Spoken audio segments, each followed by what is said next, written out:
The following podcast contains naughty language and ridiculous situations. Listener discretion is advised. Tonight, I am excited and getting lubed up because we're doing a segment that we haven't done forever. That's right. We are doing Nude Guest November, and I'm ready. Oh, what? I guess we're doing New Guest November, which is not quite the same thing or as exciting, and I'll probably put a shirt on. But yeah, fuck it. Welcome to Trick or Treat Radio.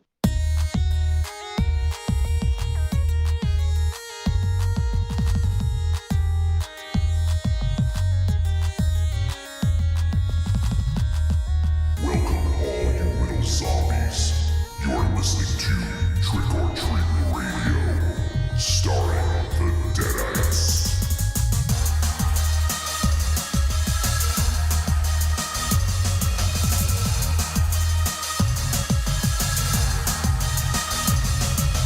Welcome to episode 485 of Trick or Treat Radio. Trick or Treat Radio is the world's most dangerous podcast and is recorded in front of an undead studio audience here at Castle Wolfenstein, also at the Lair of Lost Swag, where it's nice and dark right now for some reason. I'll see what's going on there. Also at Casa Day 50 and the Lair of the Gods. We are joined, the four of us, by our guests for New Guest November. To kick things off this month, we are joined by the mighty Swearwolves. We have Brett and David joining us. Brett and David, awesome to have you guys with us. Thank you for taking some time to hang out with a bunch of assholes like us on a Thursday evening. We appreciate it. Hey, thanks for having us. You got it. Yes, thank you. So let's... If people aren't familiar, I want them to know a little bit more about the Swearwolves. So why don't you guys give the high-level elevator pitch? Tell people all about the Swearwolves. Either one of you can start. I don't care. You can fight. I think you guys said you wanted to fight for Swearwolf supremacy on air, so have at it. Yeah, fighting's a lot more fun. I guess I could start, Brett, if I fuck it up or you want to fill in any gaps, go for it. Yep. We've both have been lifelong horror fans, and we're friends. We go to lots of conventions and shows and stuff together. And I don't know if you guys go to shows, but we would find ourselves in really long lines, and we'd just be talking shit about movies and experiences and just ripping on stuff. And we're like, and laughing our asses off. We're like, dude, we should just do this. And I think we were in line to see Robert Englund, so we had all day. And we were just talking through why don't we do a podcast? And then I think within 2 or 3 weeks, it was a thing. And then we've been doing it for about 3 years. And I think our whole shtick is, we're just a couple of goofballs who every episode we watch a couple movies. We don't rehearse, we don't talk about what we're going to talk about until we hit record. And then most of our episodes, we talk horror movies, but there's a lot of BS and a lot of tangents and a lot of spontaneous singing and just a lot of nonsense. And for us, that's really the fun part. That sounds familiar, right, Raven Shadow? I may have heard a different show have some similar habits and traits. Yeah, and that's the thing that when I found out about you guys, I had to listen, and I was like feels like we're cut from the same cloth. We have obviously we're on different sides of the country, and we had never, probably never been at the same convention. Most of our conventions have been over here on the East Coast, but it sounds like it's pretty similar. Where the four of us have known each other for. I've known MZ for going on 30 years now, which is fucking insane. And I've known the other guys about 25 years. So wow, it's, that's why we could easily hurl insults and things are okay afterwards, or we can talk about finding dead bodies in the woods and whatnot. But yeah, it sounds like there's a kind of a similar vibe going on. And when I heard you guys, I was like, yeah, we got to get these guys on because it's pretty similar. You guys, we would totally hang out at the same conventions if we had the opportunity. It's awesome. So yeah, so it's funny, really Johnny. Yeah, go ahead, Raven Shadow. Well, no, I was checking out the recent Gin and Juice episode, which I did adore. And I gotta tell you guys, I fucking the Wishmaster gag that ran throughout the episode. I was fucking. It was like the whole like fucking. I wish they were talking about Wishmaster, or why are they talking about Scat Cat and fucking Abdul? Which I had fucking opposites attract in my head for the last 2 fucking days. So thanks. Yeah. And this is a hallmark moment because Raven Shadow he didn't even know how a podcast worked. He was on one and didn't know how to even listen to one.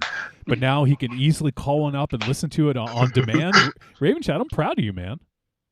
Thank you. Praise me. No, I'm not going to praise you. I do have a question then, Raven Shadow, because you did listen to the episode, and I don't know if anybody else did, but you're all welcome to answer this question. What Michael Jackson album was better, Thriller or Bad? Because I contest that it is Bad. Bad has better songs all over. I think people are just more emotionally attached to Thriller because we were all younger and we like the music videos and everything. But look at the songs, the song quality. And David, you can shut up. And the song quality in Bad is far See, superior. I listened to that episode, and I was wondering which one of the two of you I should be mad at. Thank you for answering that, because Thriller is by far the superior album. I don't know what the fuck you're listening to. Aries loves this because he has new people to argue with. He's sick of arguing with the same assholes. Now he can argue with Brett and David. Well, you know what? It's something new to argue about. I've never gotten to argue with you guys about fucking Michael Jackson. Listen, Man in the Mirror is a much better song, and Smooth Criminal are better than any 2 songs on Thriller. I will die on that hill. Oh wow. You're being ridiculous. That's insanity. And we had a Twitter poll about it, and Brett has been retweeting it and like putting his fucking thumb on the scale all week.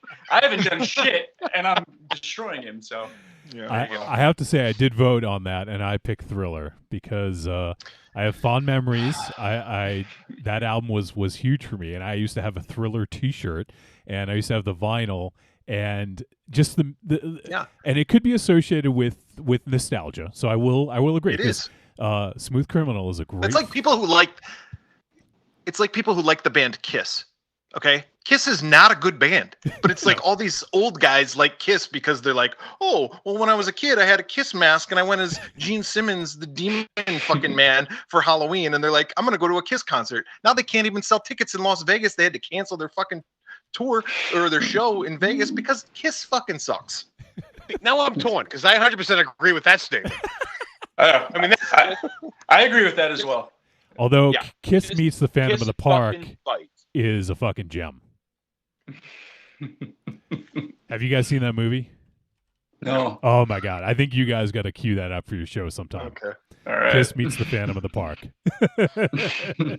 See, it's so hard because the first 2 records I got was Thriller and Karma Chameleon by Culture Club. Nice. I had no idea. I just thought he was a rock star. That's what rock stars wore. Just like, Coco B. Ware meets fucking, Parliament Funkadelic, probably before. Coco And then I Beware remember- meets Parliament Funkadelic. Yeah. Who's Coco Beware in this scenario? Is he Boy George or Michael Jackson? Like, I don't know. In a way, we're all Coco Beware. It's true. But then I remember like being, still young when the Bad video dropped and Michael had gone away for a while. There might have been some flames going on, and there was the Victory Tour with the other brothers. Jermaine was there, and then when like that video dropped, I'm playing like GI Joe figures in my grandparents' couch, and at the world premiere, I'm like, Michael looks a little bit different this time around. I'm like, he looks like the man in my mirror or the boy in my mirror. Like, what the fuck happened? Listen, He doesn't he had look some Italian. issues, okay? Oh, Jesus. Happened. Well, something happened, man. So, yeah. Well, MZ, do you have an opinion on Thriller or Bad? Do you have a preference?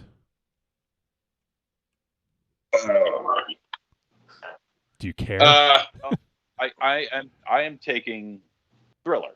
Okay. because no matter how, I mean, yes, Bad is a good album. It really is. The songs are better, but it doesn't have Thriller. And that song surpasses anything else he ever did. You got the awesome kick-ass short movie video directed by John Landis, and it's filled with zombies. A kick-ass monologue by Vincent Price. I don't see any of that on the Bad album or any of their videos. No, with Bad you got Liberian Girl and Speed Demon. All right. Yeah. Calm down with the Liberian Girl. Bad, the music video, was directed by Martin Scorsese. And let me just remind everybody that Martin Scorsese never killed anybody on his film set like John Landis did. Vic Morrow is dead, and those two child actors are dead because of John Landis. So that tips the scale towards Martin Scorsese, which then tips the scale towards Bad, which I win. Although, no, I'm just gonna say those children had it coming. I was saying, but to be fair, Michael Jackson's also got a sketchy record with children. So Yeah. Right. Yeah, but see, that evens out because he has a sketchy record with children. I mean, now that you think about it, it's kind of a shame that the Thriller video didn't have like a zombified Vic Morrow in it. You know? Yes. that or the two kids. Just the heads rolling around. So looking here in the chat room, Marion says, "I think the Thriller Bad argument is a generational thing," and she says, "Oh my God, it's like all you guys were separated at birth or something." It's funny. It's funny too if it's a generational thing because I'm older than David. That is funny. Yeah. So I would think have there was more. that much time in between those. Generational. I don't think it's generational. The albums are only separated by what, 5 or 6 years? I think Something it's like 5 that. years. Yeah. It's 5 years. Yeah, they're not that far apart. I thought you weren't going to talk, MZ. What happened? Seriously, we're having fun. Yeah, we were having fun. Good show. And seriously, I mean, all child molestation. You summoned him. You said you have any thoughts. That's true. All right, Raven Chat, what was that? All child molestation aside, Smooth Criminal is a dope song. It is. Yeah. All right. Well, I guess we all can agree that Michael Jackson was a badass. Yes. There you But go. no, he was a child molester. He wasn't a badass. I don't want to fucking go there. Well, I mean, good as far as entertainer. music goes. Yeah. He was a badass child molester. No. We don't want to get into rating child molesters, okay? That's not. We rate movies. Yeah, and from As what child I've seen, molesters go, he's towards the top. Yeah, I saw the he's up documentary. He's the like one of the nicest. best. I did have. I was. I did have the. I had the red jacket. I had the glove. Going to school. And from one of my birthday parties, my mom did have a Michael Jackson in person. I wasn't like I was fucking 25. Swearwolves, you understand? It was fucking back in 80 fucking whatever the fuck. You know what I mean? I have to admit, I have a Thriller jacket in my closet upstairs. And you're not wearing it right now? I wouldn't take that thing off. Yeah, I wouldn't take that thing off. Yeah, nothing else. Just the jacket. Raven Shadow, I literally almost spit my fucking water out when you said you had a Michael Jackson impersonator. I did. Was he good? Or she? Yeah, I mean, Michael, like we had, like, it was a weird. It was my birthday party, but for some reason we had it in October, and there was like bobbing for apples and shit like that at my grandparents' house. I don't know. Was it a Halloween party then? Like, You just thought it was Halloween. You thought it was your birthday. That's how fucking vain you are. This is 2 months early. I'm an only child. It's always my birthday at my mom's house. Thank God for that.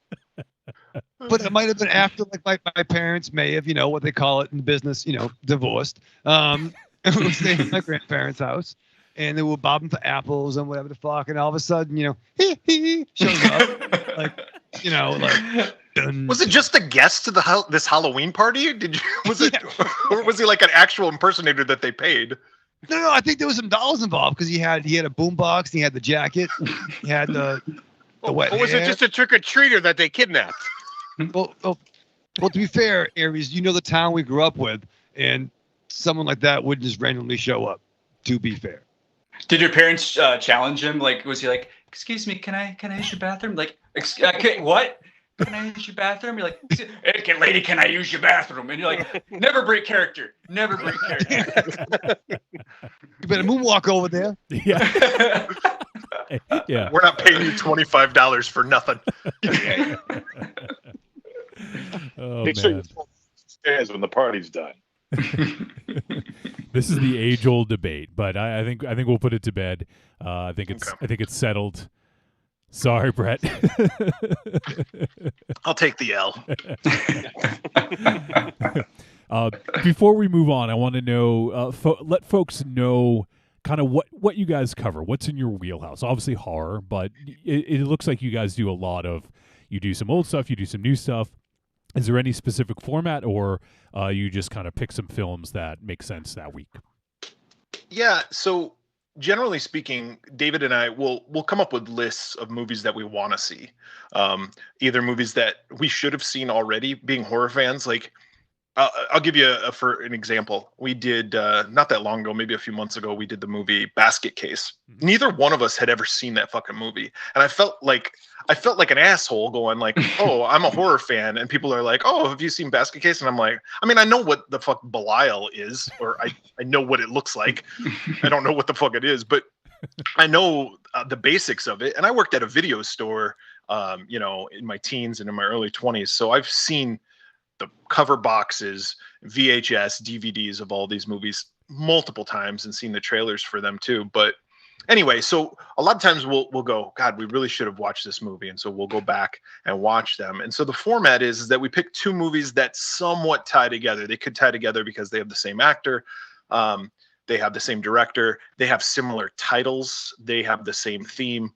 Mm-hmm. And then we'll talk about them. We'll spoil everything in the fucking movie. And then we'll review the movie based on a scale of 0 to 5 Pamela Voorhees heads. because why not? That's how you rate films.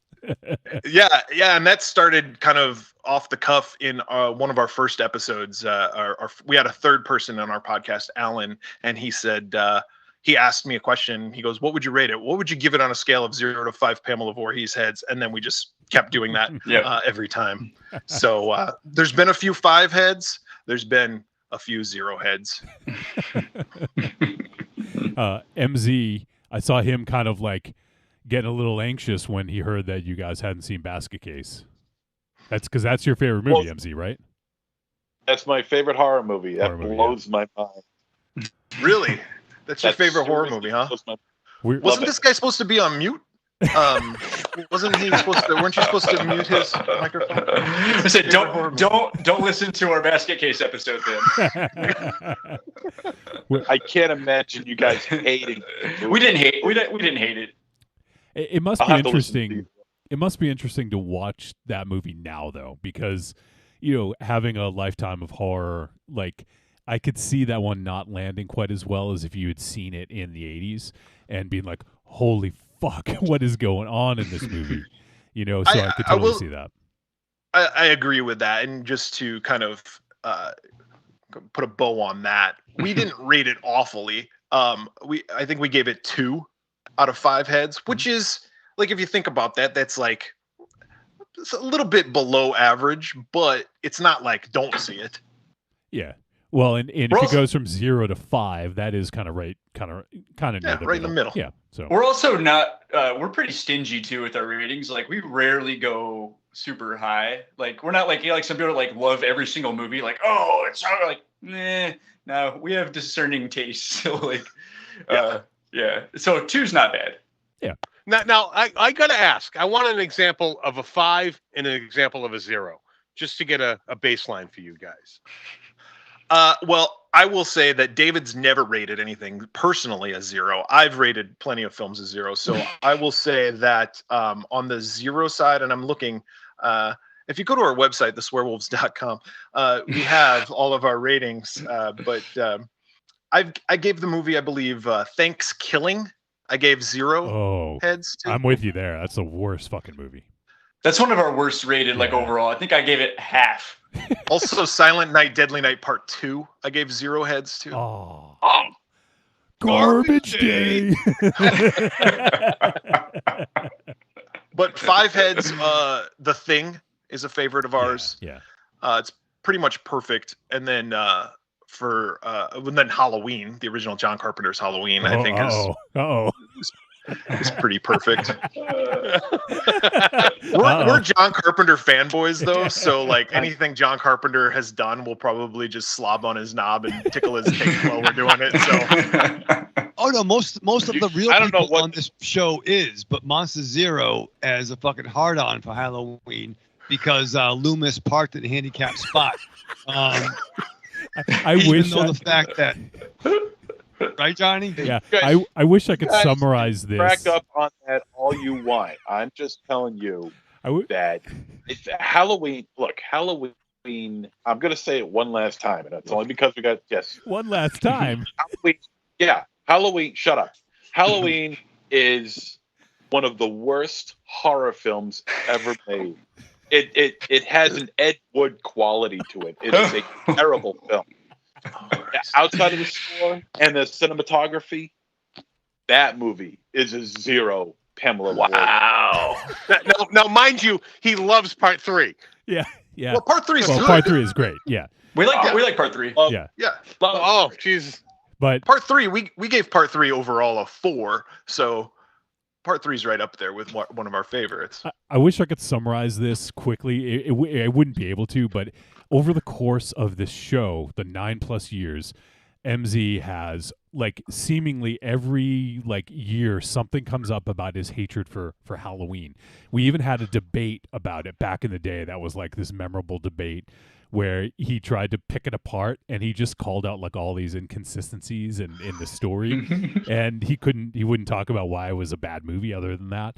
So we have like a long history. And then a couple years ago, he brought up that Loomis parked at a handicapped spot. So that's why it's a bad movie. That's not why it's a bad movie, dumbass.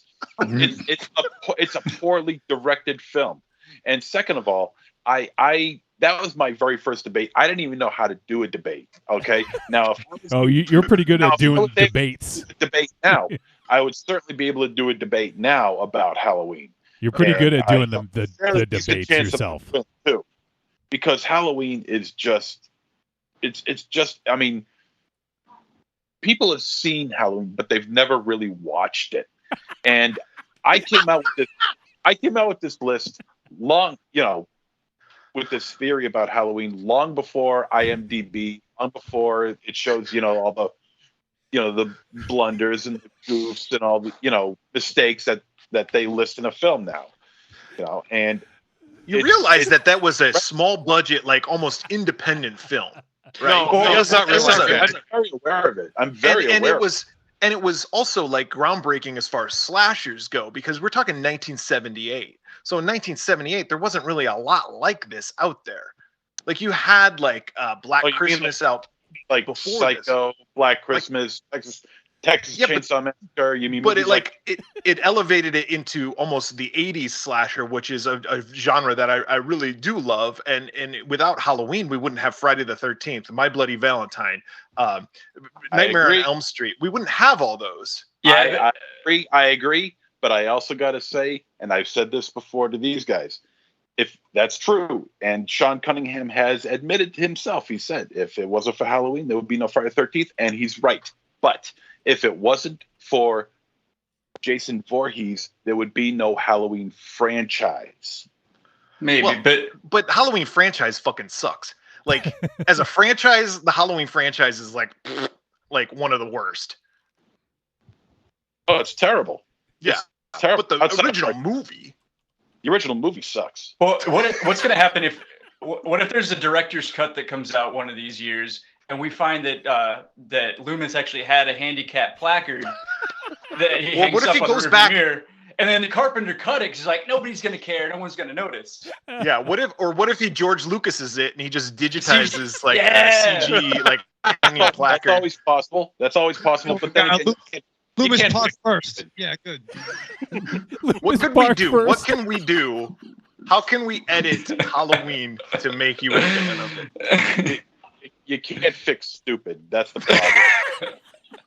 Yeah, because we've been trying with you for years. I just got to say, Johnny, you need to mail your monocle to MZ for that statement of people have seen Halloween, but they've never watched Halloween. That's true. That's true. You just need to pass that monocle right over to him. It's in the mail, MZ. You earned it. Well, I applaud your convictions. Well, we've had And your he's got the convictions. So that's 2 debates we've had: Thriller versus Bad and Halloween good or bad. So we may have to do a future debate in the future with you guys at some point. But okay. Yeah. So and you guys mentioned the website, so people can find you guys over at the Swearwolves.com. Yes, the Swearwolves.com, or just search for the Swearwolves wherever you listen to podcasts. Yeah, so check it out, guys. If you like the banter in the first half hour here, you're bound to like what those guys do. And if you like our show, I have a feeling you're gonna like theirs. As Marion said, I think we're all separated at birth or something. So, yeah, there you go. All right, so. I want to get to the film in just a few moments here, but before we kind of wind this down, I want to kind of throw it out there to the other Trick or Treat Radio guys. Do you guys have any questions? I think all you guys listened to at least an episode or two. Do you guys have anything you wanted to bring up to the Swearwolves before we move on? So no, I mean, like I said, we're the boys from Trick or Treat Radio. Like Johnny said, we definitely go back. MZ and Johnny have their prehistory. I used to be on Aries soccer team many years ago. Doesn't remember me because I didn't have facial hair back then. But once again, Aries and I have been friends since at least '93. We have a history. So yes, again, some of the anger is fake and some of it is really real. But so you guys went to conventions. Do you guys go back? Because you guys are in different locations. Because I know one of you is a Packers fan and one of you's a Cardinals fan. And I mean, this is New England, so go Brady. Still? Yeah. No. It's fuck Brady now. Yeah. No, you see the trade a couple of years ago? He's undercover. He's undercover, brother. Yeah, he's like Axel Foley, and they're going deep undercover. You know what I mean? And any guy that wants to, flip his boss, the middle finger, and be successful on his own, I can get with that. But now, were you guys just like cross paths at conventions, or was there some kind of history that led you to each other? Well, before I'll let David answer this question, but just to clarify something, we both do live in Arizona. Like we're in the same area. Like we record together at David's house. But I am originally from Wisconsin and then transplanted here. So once a cheesehead, always a cheesehead. You can't take that out of, you can respect. But David. Yeah, so I'm born and raised in Phoenix. So it comes to sports, I've been conditioned for heartbreak and failure and everything. But no, so we actually met through different hobbies. So both of us are also into arcade games and pinball machines. Nice. And there's kind of a local community of collectors and stuff. And we actually met through that at like a repair party, like fixing games. And stuff. No. Is that not how we met? Oh, I bought a game from you. You bought a game from me. I had a game listed. That's right. And you came in and bought a video game from me, and we talked for a little bit, and then we had kind of seen each other at different arcade-related events, and then like somehow we got talking about how we were both really into horror movies, and then I think we went to a convention or something. Yeah. No, when you say game, do you mean like a cabinet or like a PlayStation game? No, like the big like arcade cabinets. Cabinet. What? Out of curiosity, what cabinet? He bought a game off of me called Phoenix. I think. Is that what I sold you? I remember that one. Yeah, Phoenix or Pleiades. One of those, yeah. It's the same game. But if you look behind David right there, if you're watching the video, you can see that he has pinball machines behind him. He has Creature from the Black Lagoon, Pinball Machine, Scared Stiff, Dracula, and Monster Bash, I think, right? Yeah. Well, if you look up on YouTube of Sean Clark, I don't know if you heard of him. Yep. And his channel of Malfunction. Yep. Yeah. Just He's got the got Halloween. a new Halloween. It's Yeah. pretty sweet. Looks pretty cool. Yeah. It is nice. Yeah. It's right. My laptop right now is actually sitting on top of a Ghostbusters pinball machine that's right in front of me. And then I've got an Addams Family right here, and then a Walking Dead over there. All right, so I'm going to come and visit you at some point. Yeah, do it. And also the funny thing is when I went over to his house to pick up the game, I was like, hey, I had seen, because David had a YouTube channel and it just had like a couple of videos on there, like his music and everything. But he built the room that he's sitting in is actually behind a bookcase that you have to, like, a secret bookcase that if you pull the right book and then you open it up and then you go in there and it's this arcade. And so I was like, oh, I saw your build on that. And he was like, oh yeah, cool. And I was like, can I come in and see it? He was like, yeah, I guess. So That's pretty outstanding. then we made love all night long. Is the book Greed? No, it should be. No? It's the book is actually the handbook for the recently deceased. Oh, Nice. even better. Nice. Yeah. That's pretty outstanding. I'm sure we could spend a whole episode talking about video games and arcade. Aries, what was? I know you have an interest in arcade. What do you have a favorite pinball or arcade machine? I'm actually very fond of the Addams Family pinball machine. Me too, actually. Yeah, that was one of the the ones best. that I That's played a probably lot. one of my favorite ones. But you also mentioned Creature. I'd forgotten about that when I was talking about someone with old pinballs. I forgot about the Creature one. That was also one of my favorite back in the day. I actually have, you can't see it obviously because it's way back there, but I got an original Star Trek from '79. Oh, Awesome. nice. Very cool. Yeah, it's really awesome. I actually was wondering what that was behind you, and I thought it was just like stuff on a shelf. And now that I look closer, I totally see that they're pinball machines. So that's pretty fucking outstanding. So the last thing I wanted to bring up for before we move on is also David. You are also a musician. I wanted to see if you wanted to talk about your music and your band. Oh, thanks. Yeah, I do. I've been in a band kind of off and on. We don't really perform a whole lot these days. We're both old and have jobs. We've just been working on some new stuff. The band's called 30 Fathom Grave. But then I also do a bunch of more instrumental kind of stuff. Trying to get into like film composing and stuff like that. But nobody's knocking on my door or anything. But Well, if anybody's any they can't curiosity find about it. that, They don't know which door to book to open to get in there. Exactly. But if you search like anywhere you stream music, Aaron Moya and David Thompson, you'll find all of our instrumental stuff. Nice.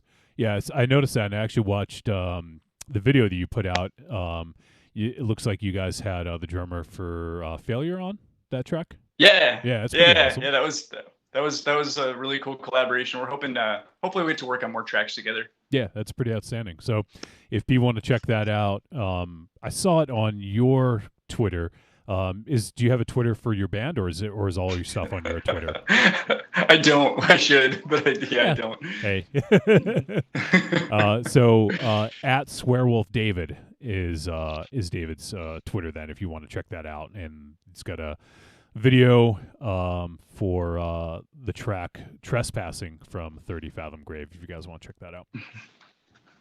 Thanks. Yeah, of course, man. So cool. All right. So I have a feeling we'll do this again sometime down the road. So we'll leave some stuff on the table, so we'll have more to talk about down the road. But if people want to find out more about you guys, they can obviously listen to your show and find out, what you're going to be, the argument of the week, basically.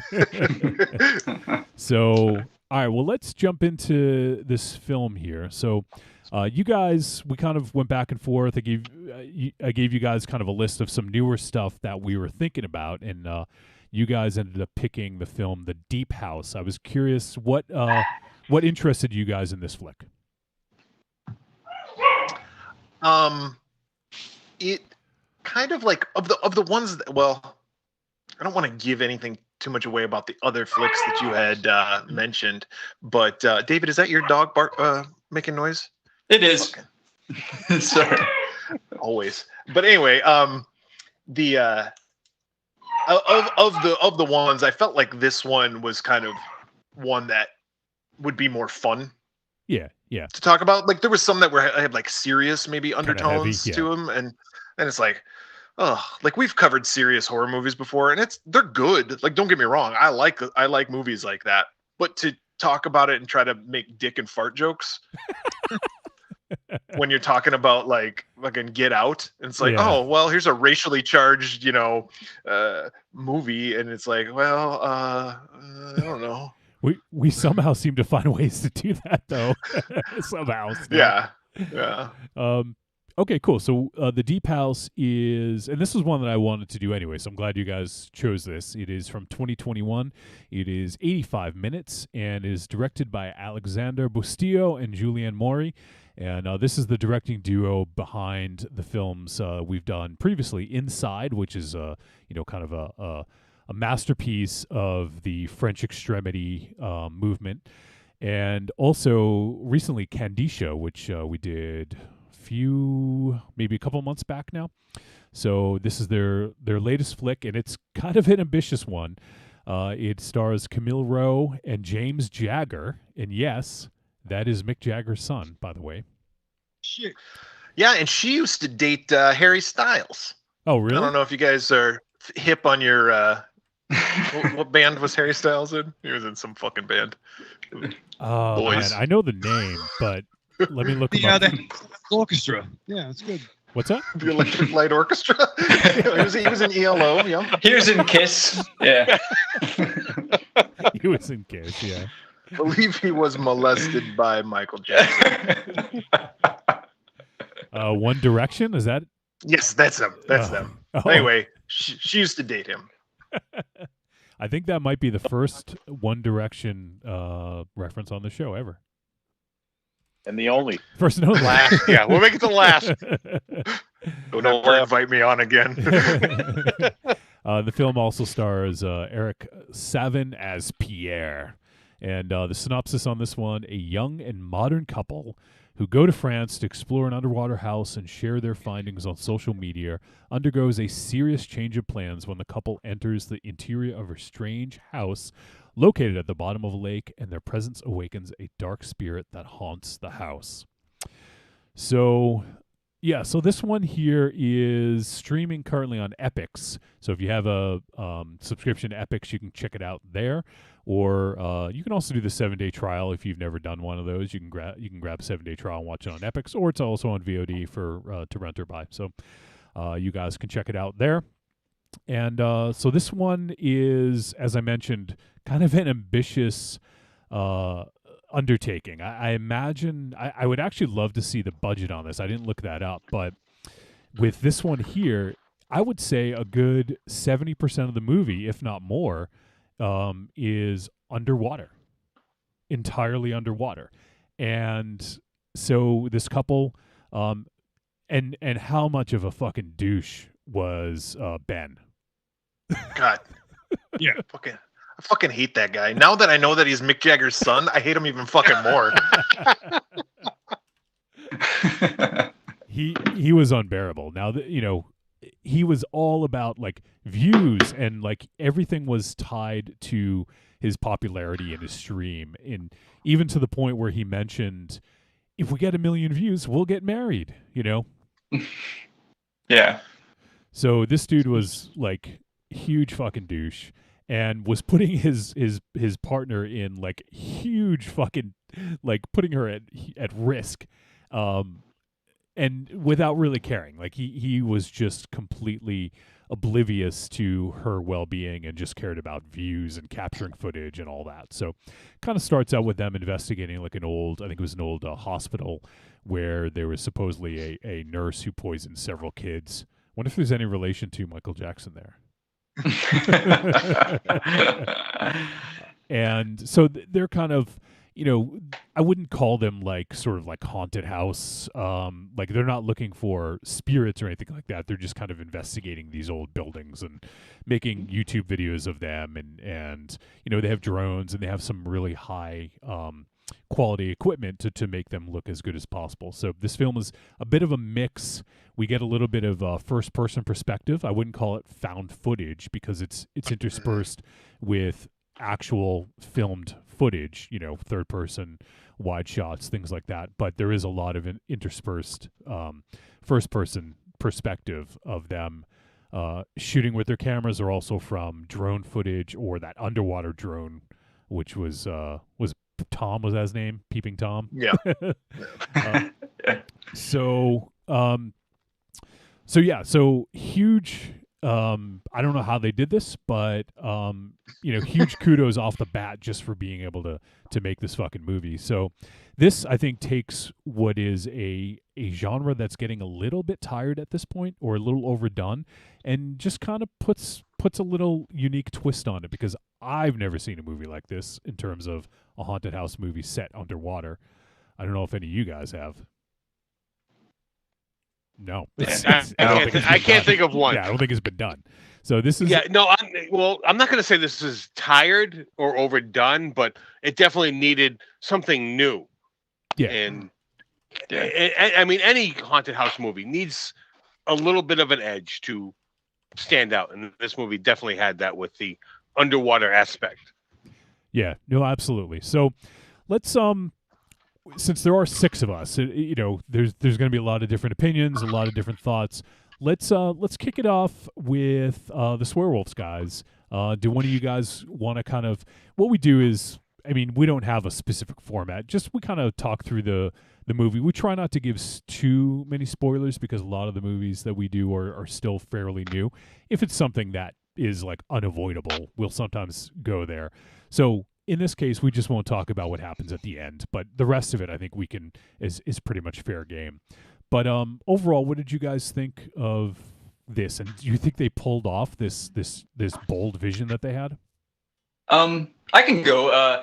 I think what you were saying earlier, I couldn't agree more that it is a found footage type movie, but with a unique spin on it. And I really liked that aspect, and I liked how they had, your traditional shots, but also mixed with like some of the first person stuff and the perspective of the different cameras that they're using. I thought all of that was really, really cool. And I would say, the first third of the movie, like the buildup of here's what we're going to do, and then they go underwater. I was pretty in. Like, I was like, this is actually a really cool movie. But I got to say, like, for me, it falls into the same trap that I have with most found footage movies, that it eventually just becomes what the fuck is going on. There's so much movement and things I can't see. And I thought like that stuff, while it was cool and unique, it was tedious. Like, I just felt like it was a lot of the same kind of stuff over and over and over again. So I was overall, I thought it was all right. I admire the ambition behind it and trying to do something new, but overall, I still felt it was everything I've seen in other movies, just underwater. Yeah, it's like in the 90s, like they were like, when Speed was popular, it's like Speed, but on a boat. It's right. Speed, but in a building. I think I've seen all this before, but I admire the effort though. It's like Leprechaun, but in space. In space. You take Jason in space. Yeah. Pinhead in space. Yeah. Yeah, exactly. Everybody. But just to kind of tack on to what David said there, I enjoyed the first part of the movie, and I even enjoyed the acting, and I found myself not enjoying the acting later on. When they were in their scuba gear and they're talking to each other, and it's like, send in the drone. I'm going to send in the drone. I can't see. Where are you, Ben? And then she says this fucking guy's name like 1,000 times in the movie. I'm surprised that I had to look to be reminded of what it was, but I probably blocked it out. So the acting fell a little bit flat for me in the end of this movie. But I think what I don't like is kind of what David said, was like, yes, you're right. It's not found footage because they have actual filming. And that's what I liked about the beginning, because the beginning, it starts off and I was like, oh, fuck, this is going to be found footage. And then all of a sudden it goes to like a cinematic filming type movie. And I was like, oh, that's cool. It kind of reminds me of, you guys have probably seen Never Hike Alone, the Friday the 13th fan film. I haven't Yes, actually. I Yeah, have. I know of it. MZ has. Yeah. Okay, you should definitely watch that. But regardless, that movie starts out kind of this way too, where he's got like a GoPro, and when you first watch it, you're like, oh shit, found footage. But then it turns to an actual film, and they do a good job of going back and forth in that movie. This movie, it's like once they get underwater, it's like all their perspective. There's no outside perspective. There's no like cinematic thing, and it's too fucking dark. Like Yeah. it's just so dark. I hate that in these fucking movies these days. Is like everything is just so dimly lit, and it's like Yeah, I felt like can't an see old. shit. Yeah, I felt like an old man. It's like I can't see. Who is that? Well, I mean, Yeah. this movie definitely had the opportunity to explore different avenues for the haunted house based on the fact that it was underwater, but yet it relied on the tried and true fast edits and things just Mhm. rapidly disappearing. And they could have just explored the hazy water or anything beyond the tried and true. You went underwater. You're in a new realm. Explore that. They just Yeah. went underwater and went, okay, this is how a haunted house movie is made, and just did it underwater. Yeah, and you're right. They took a novel concept and just did the same old stuff that you would do of a haunted house movie, like not underwater. And so for me, there was a lot I did enjoy about this. I like that they tried something different. This is a fucking Herculean task to pull this off. Like I would love to see a behind the scenes of this. But I think what you guys are saying, I think you're right about it, is that because of the gimmick, I guess, for lack of a better word, we lose that connection to the actors because we don't see their faces anymore, and we can hear their voices, and they are lit up. So when they do a close up, you can kind of see, but you lose a lot of that emotional connection that you would have to these characters. And in the first place, they're not very likable to begin with. I mean, Ben is a fucking douche, and I don't have her name. The actress Tina, played by Camille Rowe. Tina, she you kind of hate her because she's with him, right? Like you kind of don't have any sympathy for her because she's with this douche. So it's like, okay, well, you get what you deserve in this case. So yeah, I had a little trouble with that as well. But I think it's a pretty outstanding that they were able to pull this off, and they did lean into it a little, and there was some cool stuff, especially with the bodies kind of like in chains, kind of swimming, like just floating in the water, and the fish kind of leading the way to find like a way out. There was a lot of things that I liked about the setting that they did utilize, but I think you're right. I think it was just a little bit too dark and a little bit too just same, a lot of the same stuff over and over. They kept treading the same place. And I feel this is one thing I about haunted house movies, or just house movies in general, is setting the scene, of seeing the layout of the house and getting an understanding of how it functions and where, but in this, I don't feel like we got that. We never got, and rightfully so. I'm sure they aren't going to build a fucking house underwater for this, but we didn't get a wide shot to see the house in its entirety. And I feel like the poster was a little misleading where it kind of showed that. So it would have been cool to get a wide shot, even if it was like, I would have been fine with like a CG thing in this case, just a wide shot of the house, and just kind of get the lay of the land and find out the layout of it, because a lot of times you just didn't know where they were, and that doesn't help orient yourself to the situation. And also that lack of a connection to the actors definitely made it suffer a little bit. So I'm kind of with you guys. On the positive end, I really dug the score for this. I think that it was a really well constructed score that really played with the environment. It was a lot of ambience and stuff that you would you might hear underwater. So I thought that was nice. I thought it was shot fairly well, even though there was a little too much first person stuff. I would have preferred to see a little bit more wide shots, but I understand sort of the game here, that they weren't going to construct an entire house underwater, so I get that. But it still is. Well, I think the the Good. lack of wide shot was to kind of emphasize that it was very close quarters. You know, even though they're, you know, underwater, they're still within a house, which, although they didn't establish the size, I never got the idea that it was an overly large house, just it was multiple levels. Yeah. To me, it seemed like it was.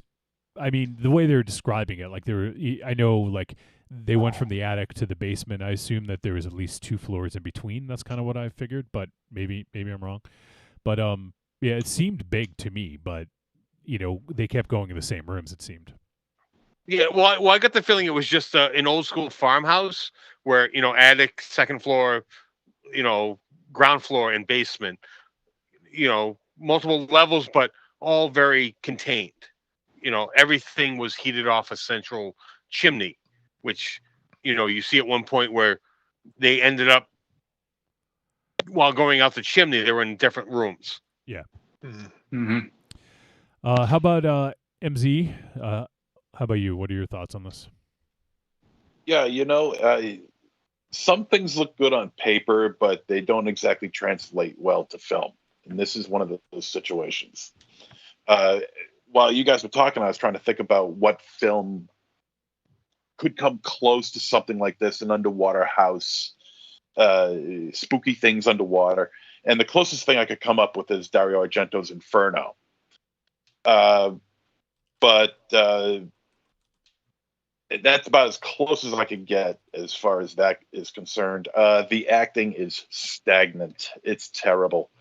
A lot of the dialogue feels like it was handheld. You know, like they were like taking the viewer by the hand and saying, "Ooh, this, ooh, that, Ben, Chick, whatever your name was, Tina." Chick. You know, and they're talking to each other like a couple of kids to help the viewer understand what they're doing. Meanwhile, it's really not all that difficult to follow what they're doing. The idea is impressive. I mean, of course, they didn't build a house underwater. I don't know if it was sets or if there's actually a house under there. I don't know, but it's an impressive look, you know. Also, and I'm going to agree, the guy with the pinball machines, yeah, one that's smiling. I'll agree with you. I'll agree with you about On the show? the use of the camera in found footage films or first person perspective, how it goes all over the place. Yeah. In this film, it's even worse because not only are things swaying underneath, you know, like whatever's hanging from ceilings or any, you know, hanging off of bodies or whatever, and it's swaying like that. But you also got a shit ton of air bubbles blocking. Bubbles and fish shit. Yeah, lots of fish shit. And it just, you know, when things started getting hectic in the film, it just, you couldn't see anything. Like literally, it was just a jumbled mess. It was a very frustrating watch. And on top of that, when the threat, I'm not going to say what it was, but whatever the threat was that's coming after them, it moves very, very slow because it's underwater. So it's not as scary as they think it is. And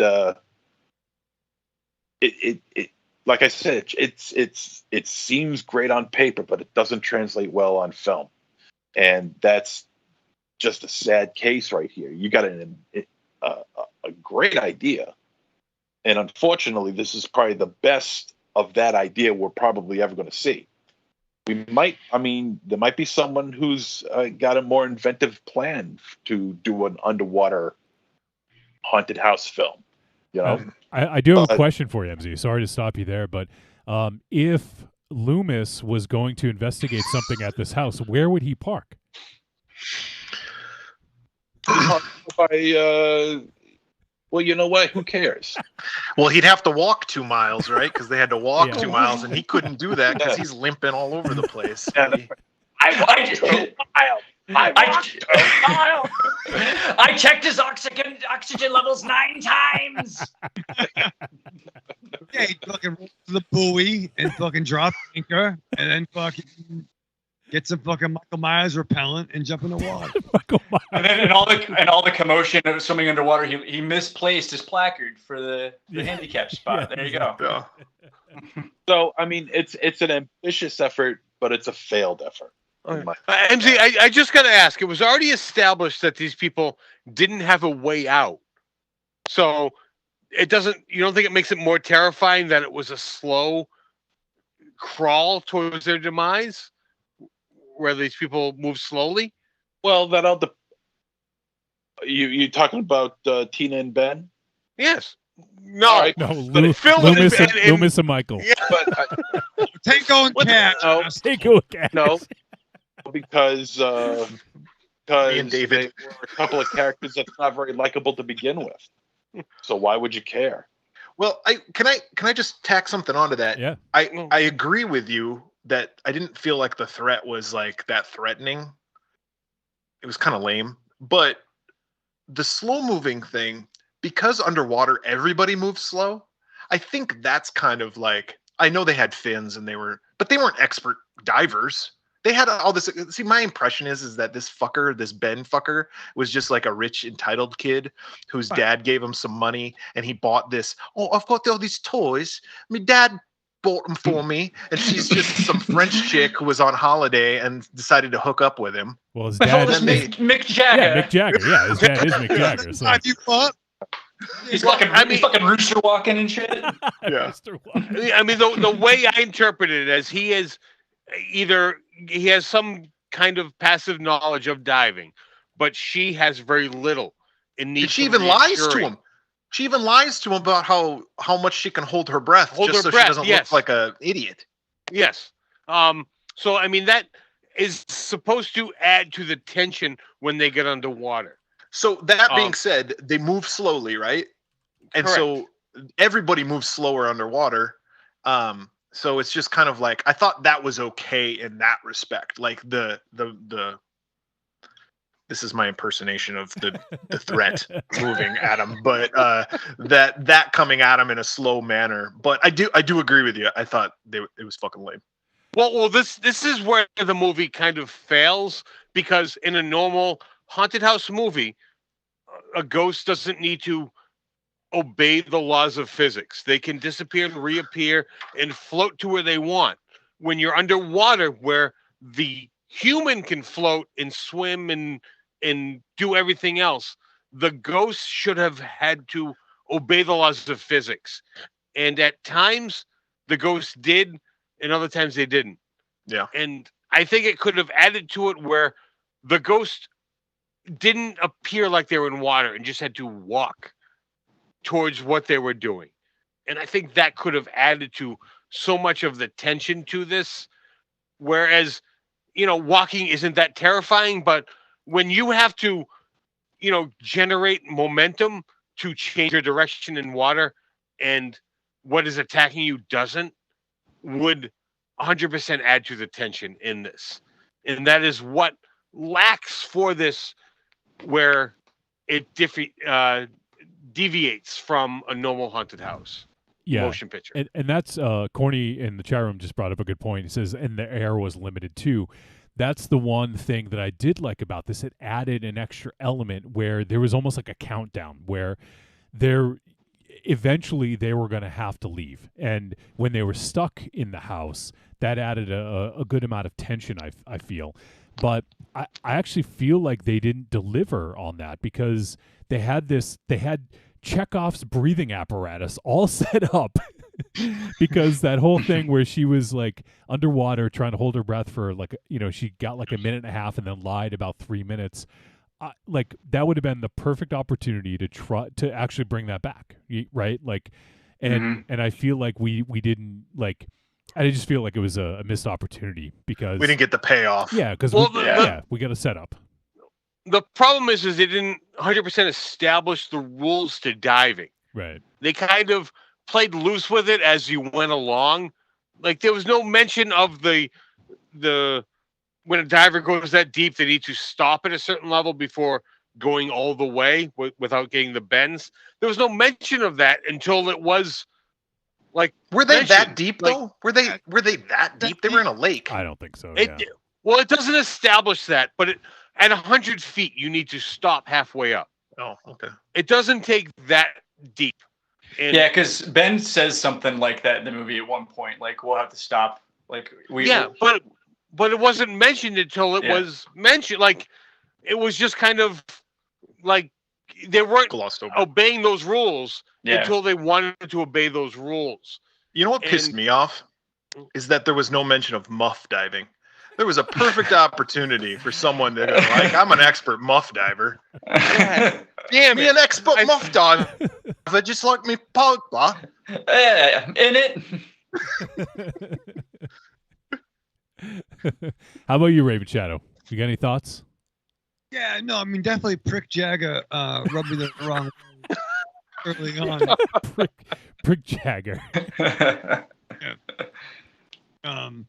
And you know, on one hand, I love how the synopsis had them as like a modern couple because they had GoPros and they shouldn't belong. They were like the millennial version of the fucking cinematic couple from The Conjuring, right? Played by Night Owl and the other one. Night Owl and the other one. What the fuck? No, they're great. It's not the real people were fucking charlatans and hucks, you know, and but fuck, I like Night Owl a lot. And Jesus Christ. And the girl from The Departed, who I enjoy her as well. Vera Farmiga? Yeah. It's old. Is that all you got? No, it's a journey, Johnny. Let's go there together. All right, let's get on a boat and have a little cruise, me and you. I'm gonna fucking puncture your air supply. Yeah, you gotta cinch it up. There's fucking 7 of us tonight. I can only hold my breath for a minute and a half. Yeah. You lied, dude.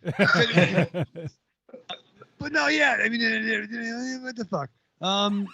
It's a nice little boob shot was nice. You know, just saying. Barely. Yeah, I don't even remember that. You were looking hard in your shadow, weren't you? You had to look hard for that. Was he pause it or do the slow mo, frame by frame, and areola?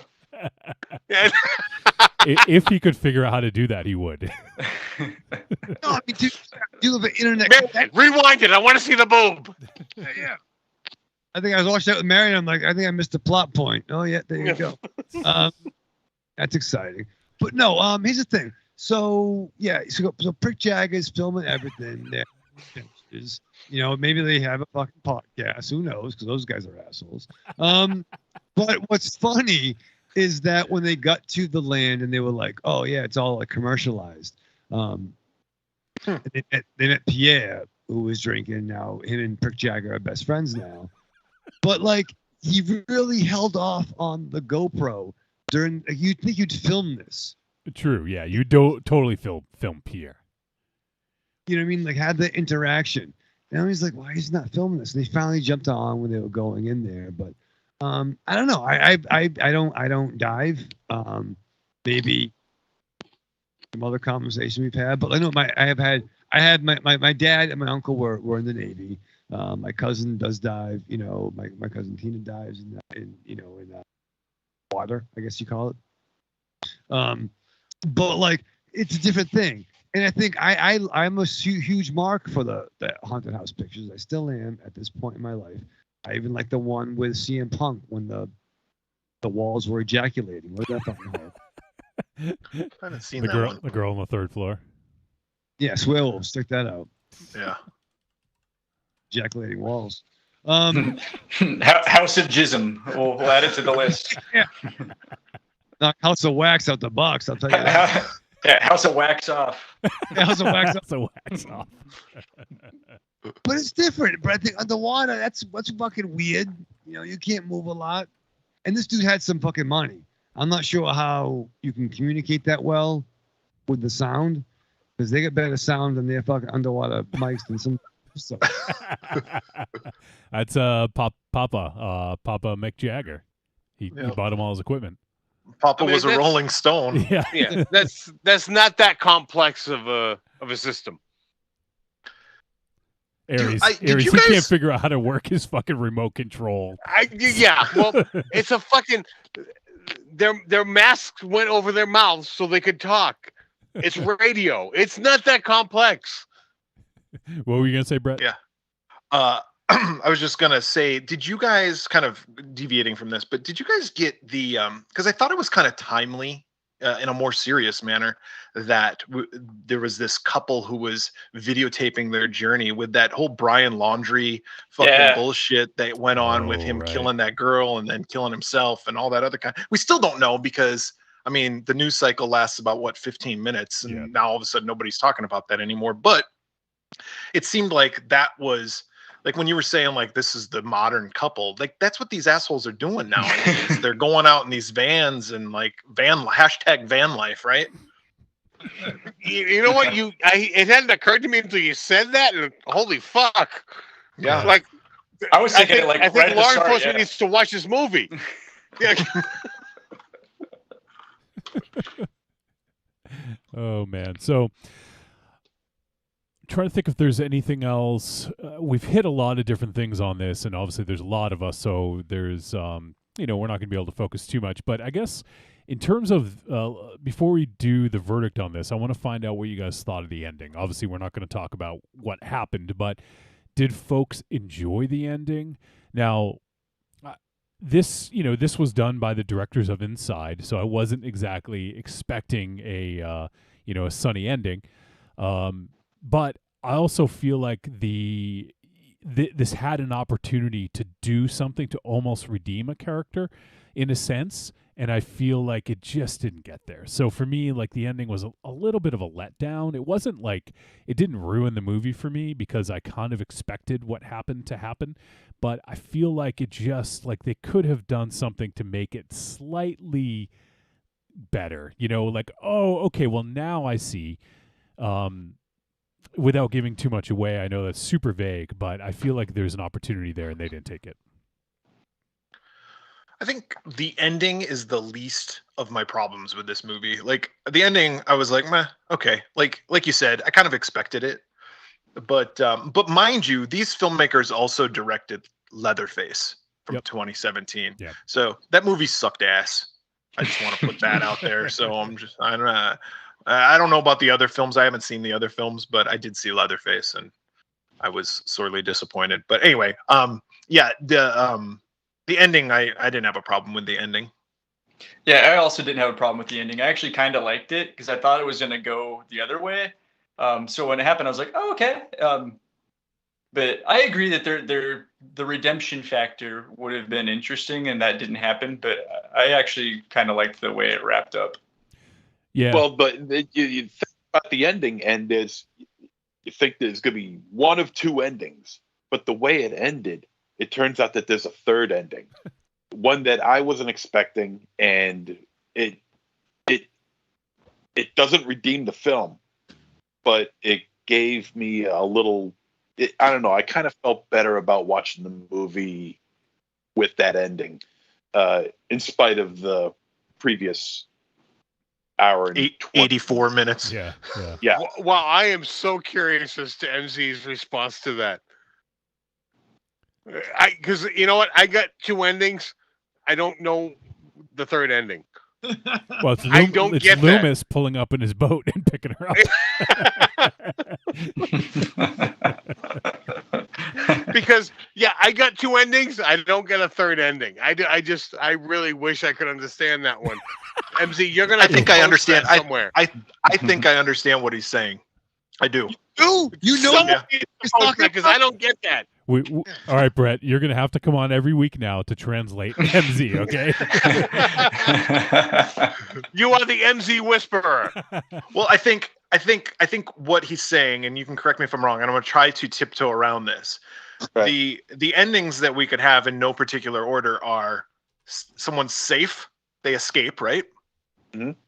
They are brought down by the threat, or they're brought down by something that's not the threat. Right. Okay. Yeah. I guess in a sense, it's the two potential endings. One forks off at the road, and there's a third. So yeah, I guess I see what he's saying. That's a Right. bullshit third answer. But I think it goes. Shit. Fuck. Yeah, I want to say something so I know. bad, but I think it goes back to something we were talking about earlier, and there's being stuff that was set up that wasn't necessarily paid off, Right. and it Right. would have almost like there was a missed opportunity. That's exactly. and that's kind of what I was getting at, where there's that fucking Chekhov's breathing apparatus or whatever you want to call it. Like they set something up and then it didn't come back, and I felt like that was a bit of a missed opportunity. I did enjoy some of the technology in this, like the drones that they had. I thought that was kind of a cool effect, and I have no idea if that's even possible, where it can has like a radar where you can kind of see it on a UI on his wrist. I don't know if that's legit at all, but I thought that was kind of a cool little thing for a haunted house movie. And It's just like an underwater what's the PKE reader? That's basically what it was. It was like Ghostbusters, like underwater. Well, I think the only aspect of that was bullshit was, it knows us. It won't register our movement. Yeah. I think that was the only bullshit I've aspect. programmed of the it with drone. our DNA. I jizzed all over it. It knows me DNA.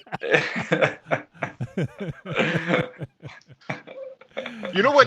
We were talking earlier about how they were able to look down at their watch and they're like, oh, this is how much time we have left of air. So that kind of gives you a countdown sense. You know what it did for me? It just pissed me off, because when they would be like, oh, we have 82%, I was like, fuck, there's 82 more minutes left of this goddamn movie. I gotta say, what I did when they were talking about we have 60 more minutes of air, like I actually checked how much more of this movie is left to see, like, are they like holding Is it true real to time? that? Like, it was like an hour and 2 minutes left when they're like, we have 60 minutes. I'm like, okay, so they're gonna run up the air and then there's 2 minutes of resolution. Like, that was where my mind went with that. And I guess the other thing that was kind of interesting is that the air supply could reduce quicker if they were breathing heavily or scared or frightened. So I thought that was kind of an interesting thing as well. So there is some good here. There is some missteps. But I think what we'll do now is we'll head to the verdict. So we'll get everyone's final verdict. We'll find out whether this film. So what we do is we do Trick or Treat, and then there are different variations of it. You can, because I know that's very black or white. But just you guys we'll go first just to kind of set the scene. You guys can kind of see. Oh, is that roboting, Raven Shadow? What'd you do? Oh, what'd you do? You playing fuzzies with the computer? No. All right, well, it's gone. So thankfully, it's gone. So all right, well, let's do the verdict on this, and let's play the verdict music. Trick or treat, baby. I wonder if people would say you're a trick or a treat. Trick or treat, motherfucker.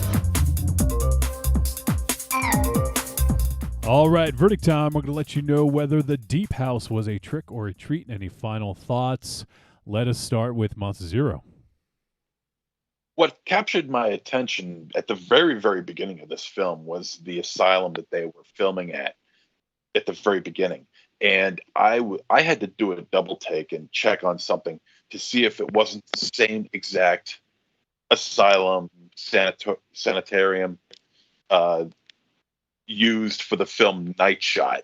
If you haven't seen the film Night Shot, I strongly suggest you do. It's on Tubi. It's all one word, Night Shot, and the location is fantastic, and it's all shot in real time. So check that out. It looks good on paper. It doesn't translate well to film. There's a lot of problems with this movie. It is ambitious, like Wolfie said, but that's about as far as it goes. The acting, the dialogue, scenes are very, very dark. Not very scary. One scene early on when they're underwater is, kind of jolts out at you, but it's nothing major. But the ending does kind of give me a little bit of a satisfactory. I think the ending I felt was satisfactory, but it's not enough to save this film. There's a lot of problems with this movie. I didn't care for it that much. This is a trick. All right, there's a trick for MZ. Let's find out from Aries. What do you think? Although this movie did dive into the haunted house aspect of movies, and Chris, I don't even know where the fuck I'm going with this. It did dive into the haunted house. Yeah, it did dive right, fucking head first, dove right in. The idea that the premise behind this was unique. They didn't engage it enough where it should have been beyond the idea it was unique, and then they just kind of fell into the old tropes with everything else. There was some decent tensions built, a couple of jump scares, which I'm not always on board with, but this movie did do them correctly. And having, I think it was Universal, like their title at the beginning of this movie, you expect the happy ending at this movie, and I think it didn't pay off with the Hollywood ending, which is a plus for this movie. And at its running time, I think you could definitely do worse with investing your hour and 20 minutes. So you know what, give this movie a shot. This movie is kind of a treat. All right. I apologize for the roboting because invariably it always seems to happen at some point. Let me see. It would be too much of a pain in the ass right now to try to end the roboting. So unfortunately, we're gonna have to run with it, and then when we go to break, we'll restart the call. But let's go to Raven Shadow since he doesn't robot, since it's on his end. What do you think, Raven Shadow? It's not on my end. I'm fucking pissed off. I fucking hate robots, and I hate fucking Skynet. Fuck it. Unplug. Go back to Papyrus, man. Thank you. But listen, man, they made a fucking underwater haunted house movie. Big ups to them. You know what I'm saying? Like, they put a house underwater. They got gear. They had to get a boat to go over there. That's not fucking get easily. You know what I mean? They swam. You know what I mean? You know, I mean, just see a movie with Paul Walker and not Idris Elba. Who's the hot Elba? Jessica Elba. Idris is also hot, though, by the way. The hot Elba. Oh my fucking god! Like they're fucking siblings. Are you for real right now? All the Albas are hot. That's we can all take that. Idris, Jessica, Paul Walker. They swim. Rest in peace. You're right. Thank you. Jesus Christ. What I think I'm trying to say is that it's a nice fucking variation of the fucking genre. You could argue the tired genre. You know what? Let's put some fucking fins, put some fucking water in there, see what happens. Swim in a fucking pantry. That's scary. Underwater pantry. You know what I mean? Underwater stuff. It's something different. I'm trying to say. I'm not saying it's Casablanca, but God, I think it was a nice run time. What are you gonna fucking do? You know what I mean? Aries is so tempted to fucking lash out right now. I can't. We have company. We have company, Aries. I know. I just go ahead, say what you gotta say, and then I need a moment. What do you do? It was fun. It was nice to take on a tired genre, put it underwater. You're just regurgitating everything you heard. Jesus. It's fun. What are you gonna do? I say it's a treat. Underwater treat. It's like saltwater tap. Saltwater taffy treat. but in fresh water. Yeah. Okay, if Lake Placid. All right. Yeah. if I could, I'm just sorry. I realize sometimes I have a problem expressing myself. Yes. Myself. All of them. In plural. Yeah. I gotta know. Am I as bad as fucking him? No. Okay. You're more succinct. Thank you.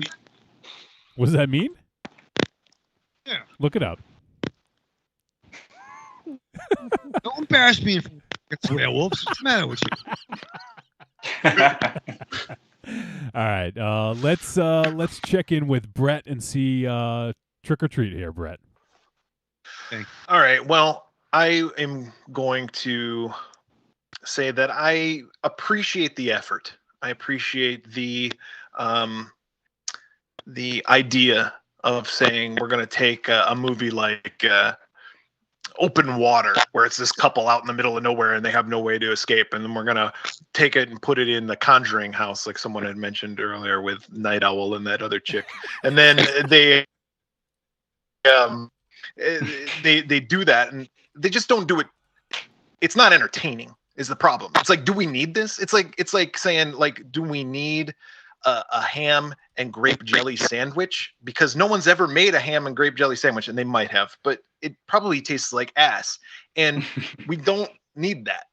And much like Paul Walker, this movie crashed and burned, and I am going to say that it is a trick. Raven Shadow, do they make ham and grape jelly Uncrustables? Oh, no, they don't make fucking cold onion uncrustables that much. Take it back to Swearwolves, but rest in peace. Rest in peace. All right, well, let's hear from David to see what he thought. Yeah, I agree with pretty much what you guys have been saying. This is a trick dressed up as a treat. So this would be your saltwater taffy, but the twist is that it's got chunks of bluegill shit in it. It's just they took a cool concept, but the execution just wasn't there. At the end of the day, it's everything I've seen before. I think it could have worked as like a short film, like maybe like do like a 30 to 45-minute version. But for a movie that's only an hour and 20 minutes or so, like I just thought it dragged. It was the same thing over and over again. So I'm gonna go trick. All right, and I'm on the fence about this because I'm impressed at what they were able to pull off. Like it was a huge task to be able to make this film and make it, like actually get it out the door. Like I'm curious what kind of money they spent on it, what the production was like on this, because this. Yeah, it's impressive what they were able to pull off. And I'm a big fan of these directors for the most part. I agree with you guys. Leatherface, not so hot, but Inside is a goddamn masterpiece. So for this, I'm going to go with a tepid treat because I think I err on the side of there's enough to like. And like I said, there was some stuff. It did kind of drag. I'm with you guys on that. And there were some aspects of this that I think could have been better. I think if they had fleshed out the story a little bit more about the hauntings and stuff like that, I think that would have been better. But I feel like it just sort of, the story as it unfolded was fine. But I think there was an opportunity to maybe do something a little bit more dynamic with that. And yeah, overall, tepid treat for me. It was. I think it's a movie worth seeing for sure. I think it's one of those ones that you should check out and kind of gauge on your own what you think. But yeah, overall, it's impressive that it was made, but it wasn't as good as I had hoped it would have been. So, all right, well, that is gonna wrap up our discussion of The Deep House, and unfortunately, we're gonna say goodbye to our friends in the Swearwolves. So. Raven Chow, what you bummed out? I'm a little bummed, but you know what I mean. Ain't no thing as strangers, it's just friends you haven't met. And I think we met. Yeah. David's probably going to go play some pinball machines, Raven Shadow. We'll see. Who knows? All right, so I do appreciate you guys coming on such short notice, and doing this with us. We'll definitely have to do it again because this is absolutely this is a blast, and loved hanging out with you guys and all that. So once again, if you guys could tell folks where they could find your podcast, that would be great. Sure. If you're on Twitter, Facebook, the Slasher app, just search the Swearwolves. If you're on Instagram, search the Swearwolves podcast. We have a website, theswearwolves.com. You can email us at swearwolvespodcast@gmail.com. You can find us. Just search the Swearwolves. Put that in Google. You'll find us. But and I want to thank you guys for having us on. This is a lot of fun, and we appreciate the opportunity and the fun discussion. And I think we would be friends if we were all in the same place for sure. Yeah, absolutely. Yes, thank you very much, guys. Yeah, you got it, Brett, David. All right, so for the folks listening live or listening on the podcast whenever you listen, we're going to head to a commercial break, and we're going to say goodbye to the Swearwolves, and then we'll be back in a few minutes. Sorry we didn't get to do your thing, Raven Shadow, but we did a different format this week. But we'll cut to MZ in just a moment. But once again, David and Brett, awesome having you guys on. Thank you so much, and we'll definitely keep in touch, and we'll do this again sometime in the future. So everyone go listen to the Swearwolves, check them out, and probably not the last time you hear from them on the show. So, all right, we're going to say goodbye to the Swearwolves and MZ. How long until we're back? We'll be back in 2 and 2. The Cult of Muscle. You're either in it or you're dead. It's the dawning of a new age. The halls of Valhalla have been shuttered. The heroes of yore have either retreated to the shadows or taken to capering for the amusement of the small folk. Their past glories a distant memory. The barbells have been torn from their once puma-strong grips. The beards shorn from their square jaws, only to be transplanted onto flannel-clad, puny weaklings with fingers barely powerful enough to strum a ukulele. The time has come, my brothers, to restore order from the chaos. No longer will our heroes be forgotten. No longer will their great deeds be viewed through a foggy lens of irony. Hear now our rallying cry as we scream it from the mountaintops, as we bellow it from iTunes and Libsyn and Facebook. It's time to join the cult, my brothers. So don your cloaks and enter the Cult of Muscle. I'm Alex West. And I'm Andrea Subasati, and we're from the Faculty of Horror podcast. And you're listening to Trick or Treat Radio. Oh, delicious nerds. Ms. M knows you like to chat it up with other sexy shut-ins about comics, movies, video games, and your favorite TV shows. If that sounds like you, cuddle up to the Trick or Treat Radio Facebook group, or the FIB. That stands for Fan Interaction Board. Just go to Facebook and search for Trick or Treat Radio and have more fun than a Jedi at a lightsaber sale. Not enough? Watch us on YouTube, The Deadites TV, all one word. Last but not least, check out the world's most dangerous talk radio show, Trick or Treat Radio, at trickortreatradio.com. I could be standing outside a woman's prison in a fistful of 50s and a bouquet of dildos, and no woman would come near me. Did you say a bouquet of dildos?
All right, we're back on Trick or Treat Radio.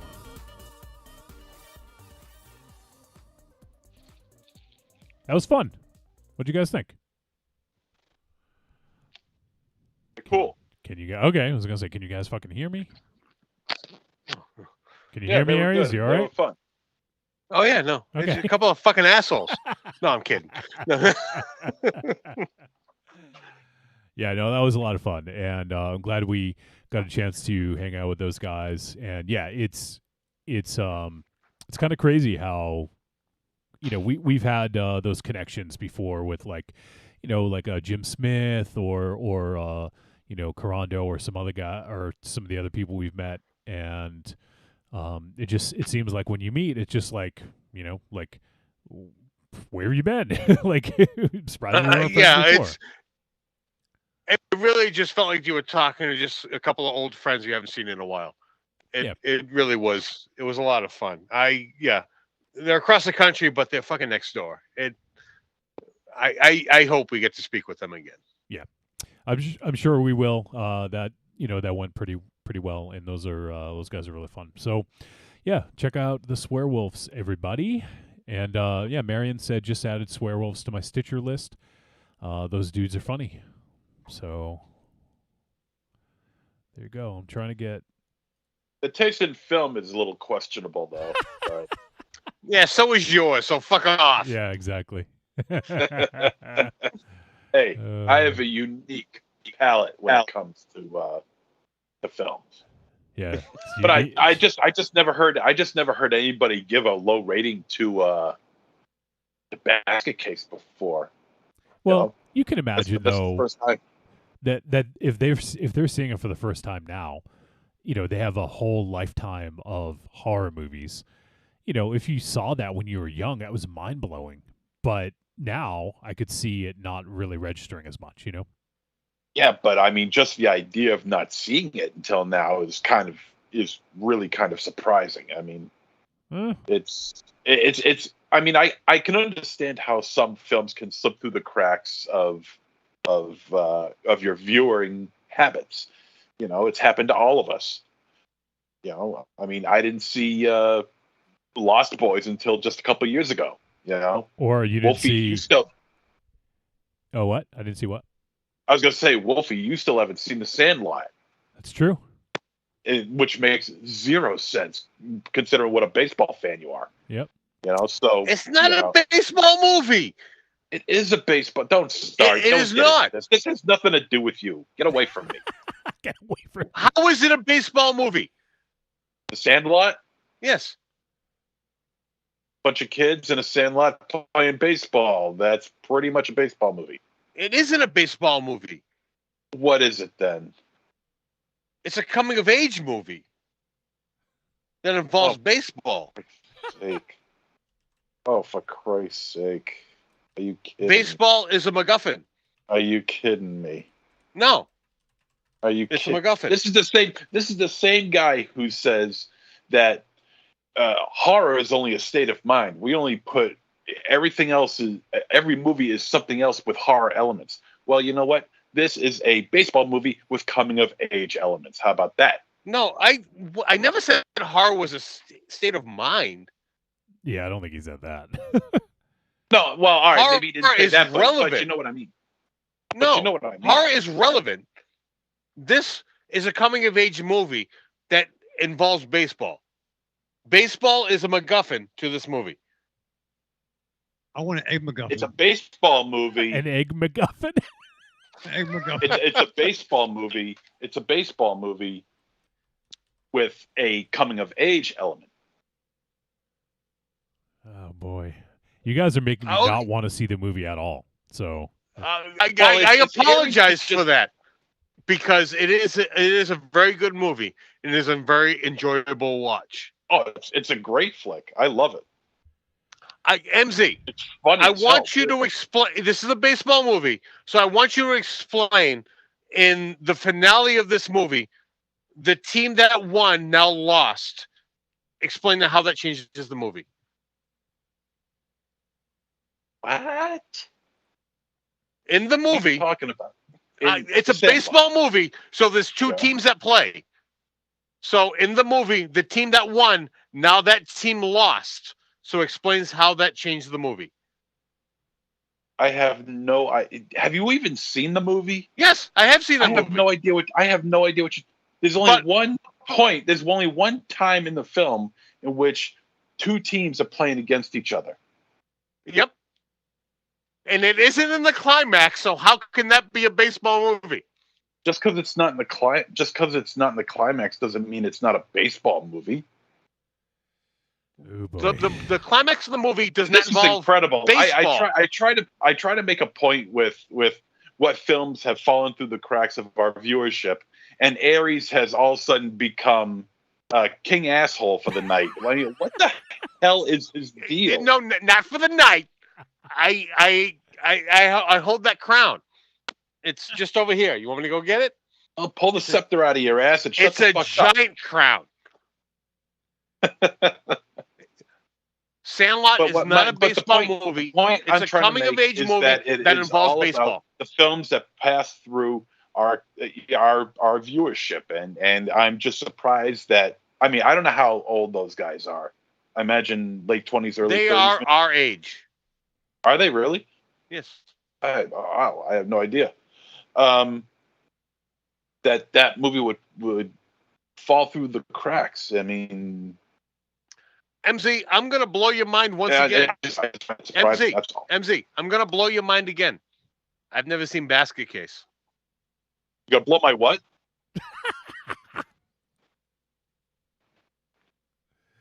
Oh, man. Well, let me tell you something. Basket Case is a coming-of-age movie, not a horror movie. Well, you're asking how a movie can fall through the cracks. I've never seen Basket Case. No one ever introduced that to me. Introduce it to him, MZ. Been introduced to him already, but I mean the thing is that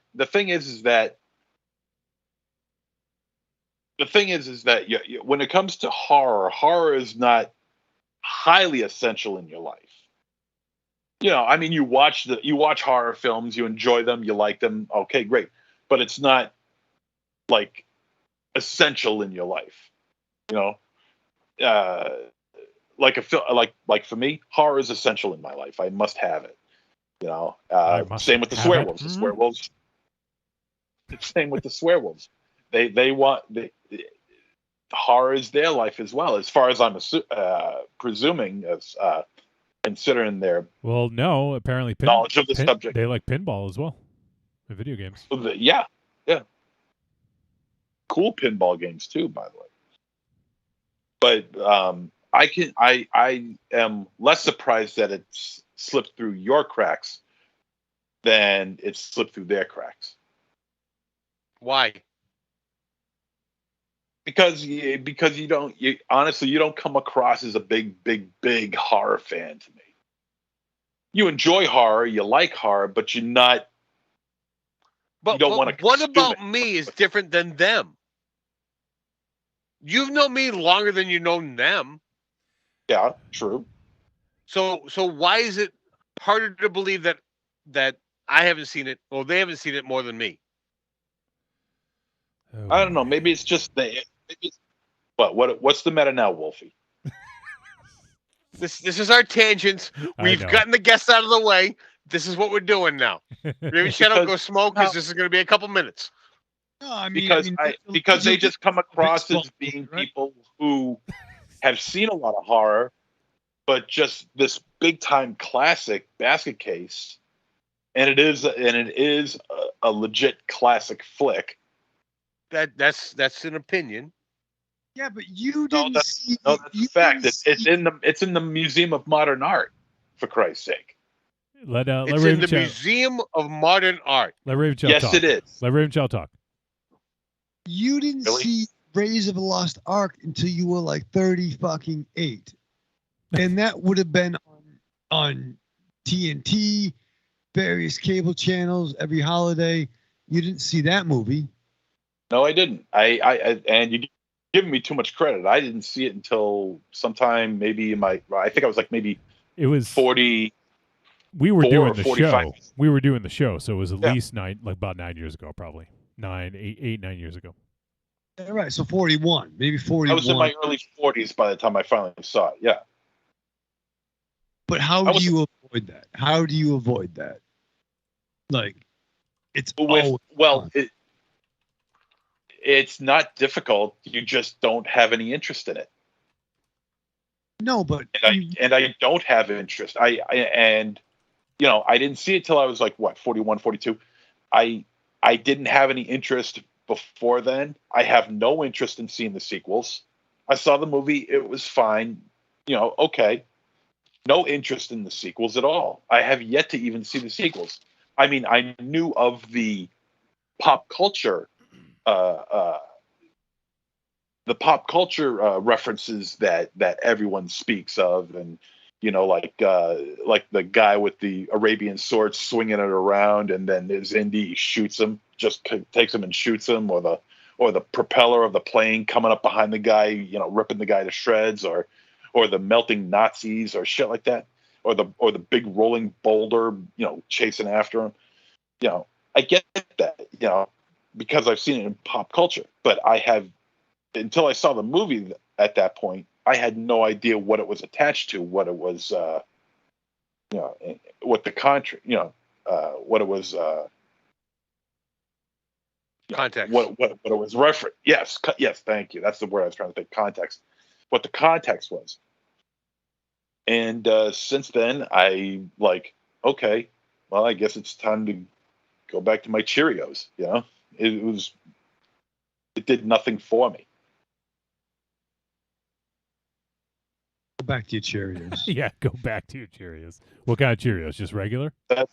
Or Honey Nut? The best way to avoid seeing a film like that that's so widely regarded as a classic, and it's all over the place in cable and streaming services or whatever, is to just have no interest in it. But you had to have been into a room with your brother, who was intelligent, and had been on during a Thanksgiving dinner, Easter Sunday. They show certain movies and you throw them on. Not sure if you watched Raiders of the Lost Ark for Easter Sunday. No, they do that, but they'll throw the TNT and the TBS will have the marathons, you know what I mean, like Star Wars. Certain pictures they'll just show ad nauseum. You know what I mean? No, nothing like that. Nothing like that. You were never curious, no? None. I don't know what it is. I mean, Harrison Ford's a good actor. Spielberg. It was Spielberg who directed it, right? Yeah. Okay. Oh, no wonder there was no interest. Anything past E.T. is pretty much dead in the water. But back in the day, though, when there was only one TV in the household, and I think we're all old enough to have that. For the most part, there was one TV in the house, and if you had siblings or a family gathering, that's what you'd watch. I mean, I was the only child, so I had my own TV in my bedroom because my parents loved me. But I mean, for you guys, that had to share a phone line and things like that, wouldn't you have to do the whole okay, you can watch this, but I'm watching my show at this time. You never had that. No, I'm sure I did have that. I can't pinpoint any specific time, but I mean, if I did, I don't recall Raiders of the Lost Ark ever showing up. It just or Temple of Doom. It just never appealed to me. I just didn't care. But let me trace back my steps just for a second, and just take a second. I didn't mean E.T. I meant Close Encounters of the Third Kind. But very simple.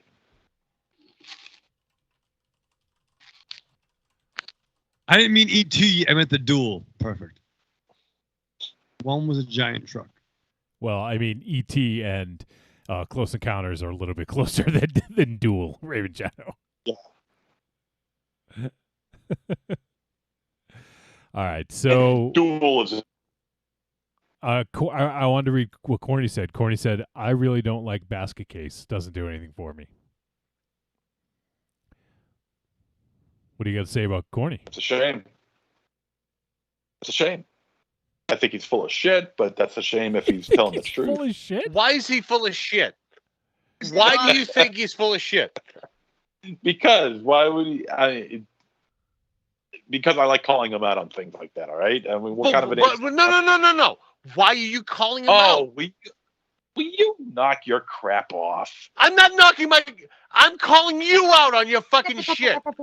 That is not a response. That is not a response. If you think he is lying, why do you think he is lying? Why are you so offended by that? I'm saying because you're jumping on one of our listeners for stating his opinion. That is not funny. Wow. Oh my god! Justify your laughter right now. I feel like we're in class all of a sudden. Oh my god! I'm at a loss. I'm really at a loss right now, MC. I'm sorry. The laughter has shifted. The laughter has shifted from him to you now. Yeah. Justify it. You've gone just totally overboard. Justify it anyway. Right now. Corny, buddy. Are you serious that you have not seen Basket Case? Fucking lying to you. Oh my god! Are you really going to have a conversation with a? Yeah, you're going to have a conversation with someone in a chat room that's on a 30-second delay. I'm going to have, and that's not what he said. He says, "I don't like Basket Case. Doesn't do anything for me." So he's seen it. Oh, okay. So he has seen it. I thought you said that he hasn't seen it. Aries hadn't seen it. Oh. No, I know that. No, I thought Courtney said he hadn't seen it. That's what I was calling him out on. But how is that funny then? Yeah. I'm sorry. Your laughter is an ignorant response to try to have a decent conversation. Oh, have a drink. I've had many drinks. Yeah, you can't tell. I'm sorry. I mean, you know what? Yeah, maybe this is drunk rambling, but your laughter is not an appropriate response to trying to have an intelligent conversation. I can't have intelligent conversation with you. Why? Why can't you? Because, as you said so yourself, you're in a drunken rambling or whatever it is that you said. I'm sorry. You can't have. Wait. No. Stop right now. Stop right now. To the other two hosts right now. Do I appear to be out of my rational thought right now? No. You are slurring a little bit, but I'm slurring a little bit, but I'm within my reasonable thought. Yes, you are. So, of course he is. So why am I beyond reason to expect you to be able to respond without laughter? MZ, we can hardly talk to you when you're fucking sober, when you're normal. Wait. Are you kidding me? Now we're going to start talking about people laughing too much on this show? Are you kidding me? Well, when I ask for a reasonable response and you giggle, yes, I'm going to call you out on that. Oh, he laughs again. Oh my god! I'm sorry. How can you be taken seriously? I am drunk and I can formulate thought. When a question is posed to you, you laugh. I'm laughing now. Yeah, it's contagious. Yeah. We're all laughing. Well, I don't know. It's just you. No, Wolfie's laughing. I'm laughing how ridiculous at this you. Is. Yeah. Jesus Christ. Oh God. Oh man. Did Courtney ever? Oh, never mind. I just remembered. Okay, never mind. Marion has never seen Basket Case. She did say I saw Basket Case 3 on acid in college, though. Wow. I'm surprised she came back down from that. Brett is watching on YouTube and he's laughing. His response is a laugh emoji. He says, "I wish Basket Case was a baseball movie. It would have been infinitely better." Oh. How about that, MZ? How would you do that? Would Belial be the coach, or would he be the catcher? Well, you know what? It would be a great part I'm ready to because Basket play. Case 3 has the what's her name? Eve. When Belial and Eve had babies in part 3, she gave birth to 11 of them, and that's enough for a baseball team right there. That is true. Or a soccer team. Right, Raven Shadow? Yeah. Yeah, the Belial bunch. The Belial bunch. That's the name of our new podcast. Sure, yeah. I'm going to create a new podcast called The Belial Bunch. Talking about fucking basket gates and wiffle ball. Basket gates and wiffle ball. Aries is so pissed right now. Evil Corny says Cash App Aries. You know where MZ lives, so His ass. you've done it now, MZ. You're never getting a ride to the studio. Oh wait, you probably would never go ever again, anyways. Look at Aries stewing. He's mad, Rave Shadow. I've seen it. I'm not involved this week. Yeah, nice. it's not directed at you for a change. No, I took a little Razapin before the show, so I'm very calm. Calm. All right, so I don't even know what we're gonna fucking do for the rest of the night. I just wanted to make sure that we got the Swearwolves in there. Brett, he says Belial would be the base. He'd be home plate. All right, so I'm trying to think if there's anything I wanted to bring up. I wanted to talk about. I guess one thing I will talk about is what we're doing next week. So we're gonna have another guest next week. New guest November rolls on, and we're going to be joined by Rachel from the Zombie Girls. Now, I don't know if you guys have heard me talk about Zombie Girls, but they have a website that I've been using for the last several years. They update the VOD calendar, I think weekly or very often anyways. And that's where I get all of our VOD information. That's my first stop, is to go to zombiegirls.com. And it's GRRLZ. That's how you spell girls. And so I've been using their website for a couple years, ever since there was another site that I used to go to. Let me see if I can find the name of it here, if I still have it. The Horror Club. That was it, the Horror Club. And they used to maintain a VOD release schedule, but then all of a sudden it just kind of stopped. So I don't know if they just stopped updating or if I don't know what happened, but it kind of threw me off, and I was looking for another place to check out like a VOD release calendar, and I happened to find one that was on zombiegirls.com, and I went there and I bookmarked it and have been using it ever since. And so I thought, when I was looking at new guests for November, I was trying to think of who we might want to have on the show. And in going to that website for years now, I noticed that over time they added more podcasts. They have basically like a whole podcast network, and I think there is, let me see, 5 or 6 shows, if I'm not mistaken. Let's see, 1, 2, 3, 4, 5 shows. There's the Zombie Girls podcast. There's the Stream Queens podcast, the Cast of Ka, the Untitled Nick Cage show, and the More Deadly podcast. So, and it's a great place to look for the new VOD releases. And I've also checked out some of the podcasts as well, and it's really quality stuff. And they had there seems like there's some great interviews, some great reviews, and stuff like that. So we're going to have Rachel from the Zombie Girls join us, and the film that she picked, she wanted to do another one, but unfortunately it doesn't come out on VOD until the day after she's going to appear. But so we had to do an audible, and we're going to be checking out the film Titan. And it's Titane. It's French.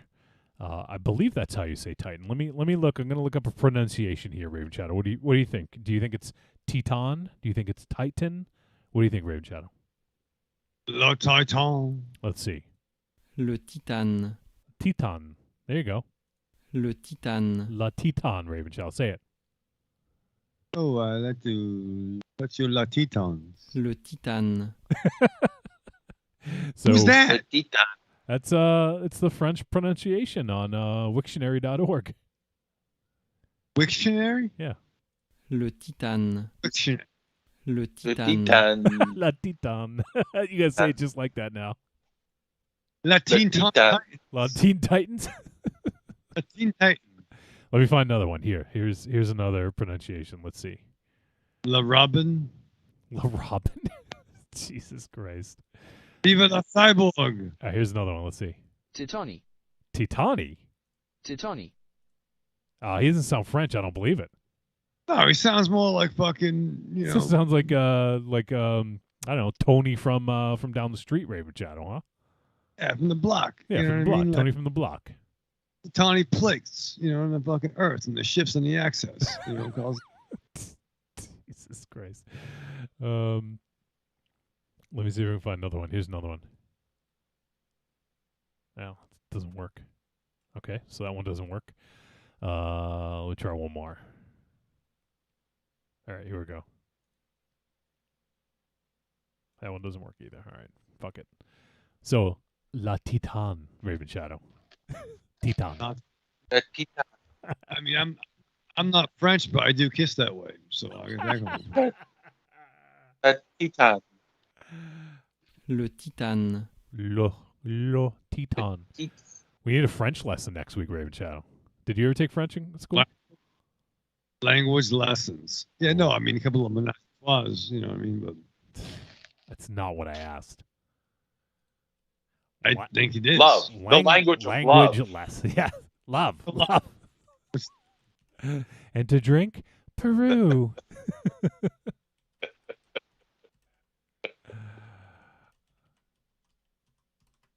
Did we lose love. Aries? The language of love. That had left. He's dead. I still see pissed. him. He's so pissed at you. He left. Yeah, he hates you. Oh, Brett says, I want to hear Aries and MZ argue more. Check out that catalog, my bro.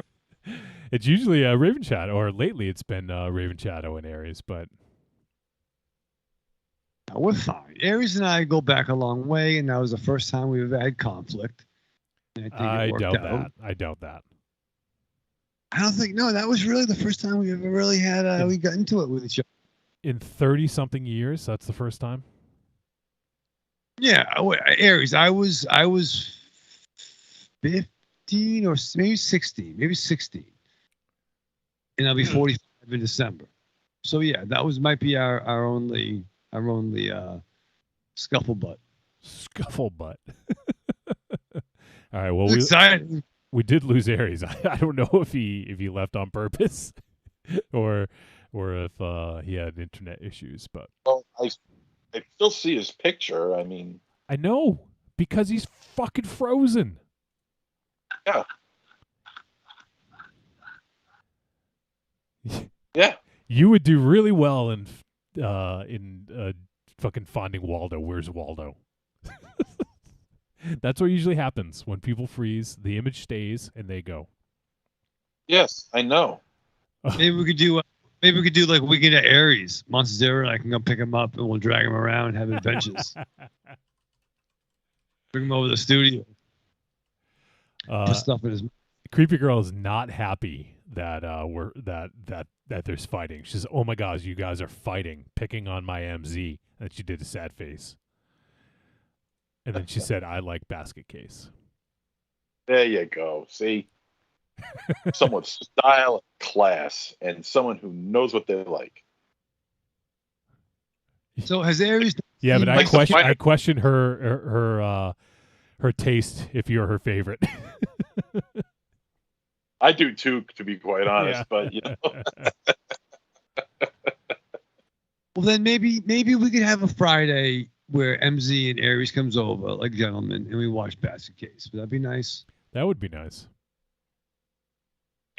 Raven Shadow, you've never seen it? I know of it, but I don't. I'm not sure I've seen it from the beginning, middle, and end. From And the if I haven't- beginning, middle, and end.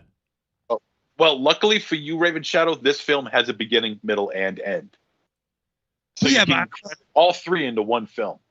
it could be like cable. I saw the box art. You know what I mean? Like it's like I've never seen the fucking Merry Christmas movie, but I feel I fucking saw it. Thank you. Thank you. Who whipped it out for you, Raven Shadow? There you go. All right. Well, I don't know. Aries is gone. The world's gone fucking crazy. We don't have any voice messages. What the fuck is with that? Damn. I think that's the first time in a while. Let me just double check. Actually, I want to make sure I didn't miss any. You miss Corny? No, didn't miss Corny. Checking my spam folder. Don't see anything. Run a Corey check. I mean a Corny check. Corny check. Is that like a wellness check? Yeah. I will say tomorrow I'm excited. Tomorrow is you excited, Raven Shadow? That's Disney Plus Day. What the fuck does that mean? What is that? Disney Plus Day. What does that mean? It means it's Disney Plus Day. Oh fuck. Oh wait, is Hawkeye dropping this weekend? No. Oh no, Shang-Chi's dropping. Shang-Chi on the 12th, is right? dropping on Disney Plus, yeah. And then also there's a Boba Fett documentary, Behind the Helmet, is dropping. And there's also, supposedly, I don't know if it's going to be dropping on Disney Plus or on YouTube, but apparently there's going to be an Obi-Wan Kenobi trailer for the series coming out next year. Where he just like watches like Cracker Fanboy Skywalker with Yeah. binoculars. He just from, creepily watches Luke from afar, yeah. You want to come in for some lightsabers and some wine? You know, that's fucking. There's a Boba Fett documentary. Yeah. There's going to be tomorrow. Yeah, Behind the Helmet. Oh. Although Johnny says the guy that likes watching documentaries about obscure horror movies. Like which ones? Like all of them? Yeah, like the Oh, last. well, I must say that's very specific. All right, maybe not. They're not all obscure, but you do like watching behind the scenes stuff. Yeah, you like to watch the last foot on the left about the boot the guy used in The Hills Have Eyes or some weird stuff. MZ's like in fucking Rear Window with that shit. Well, I don't know about that. Although There are some people that are a bit more dedicated than I am. Brave Shadow, what was that? I did watch some stuff this week. What'd you watch? I watched The Dune. The Dune. Yeah. What'd you think? Was it better than Jodorowsky's Dune or not as good?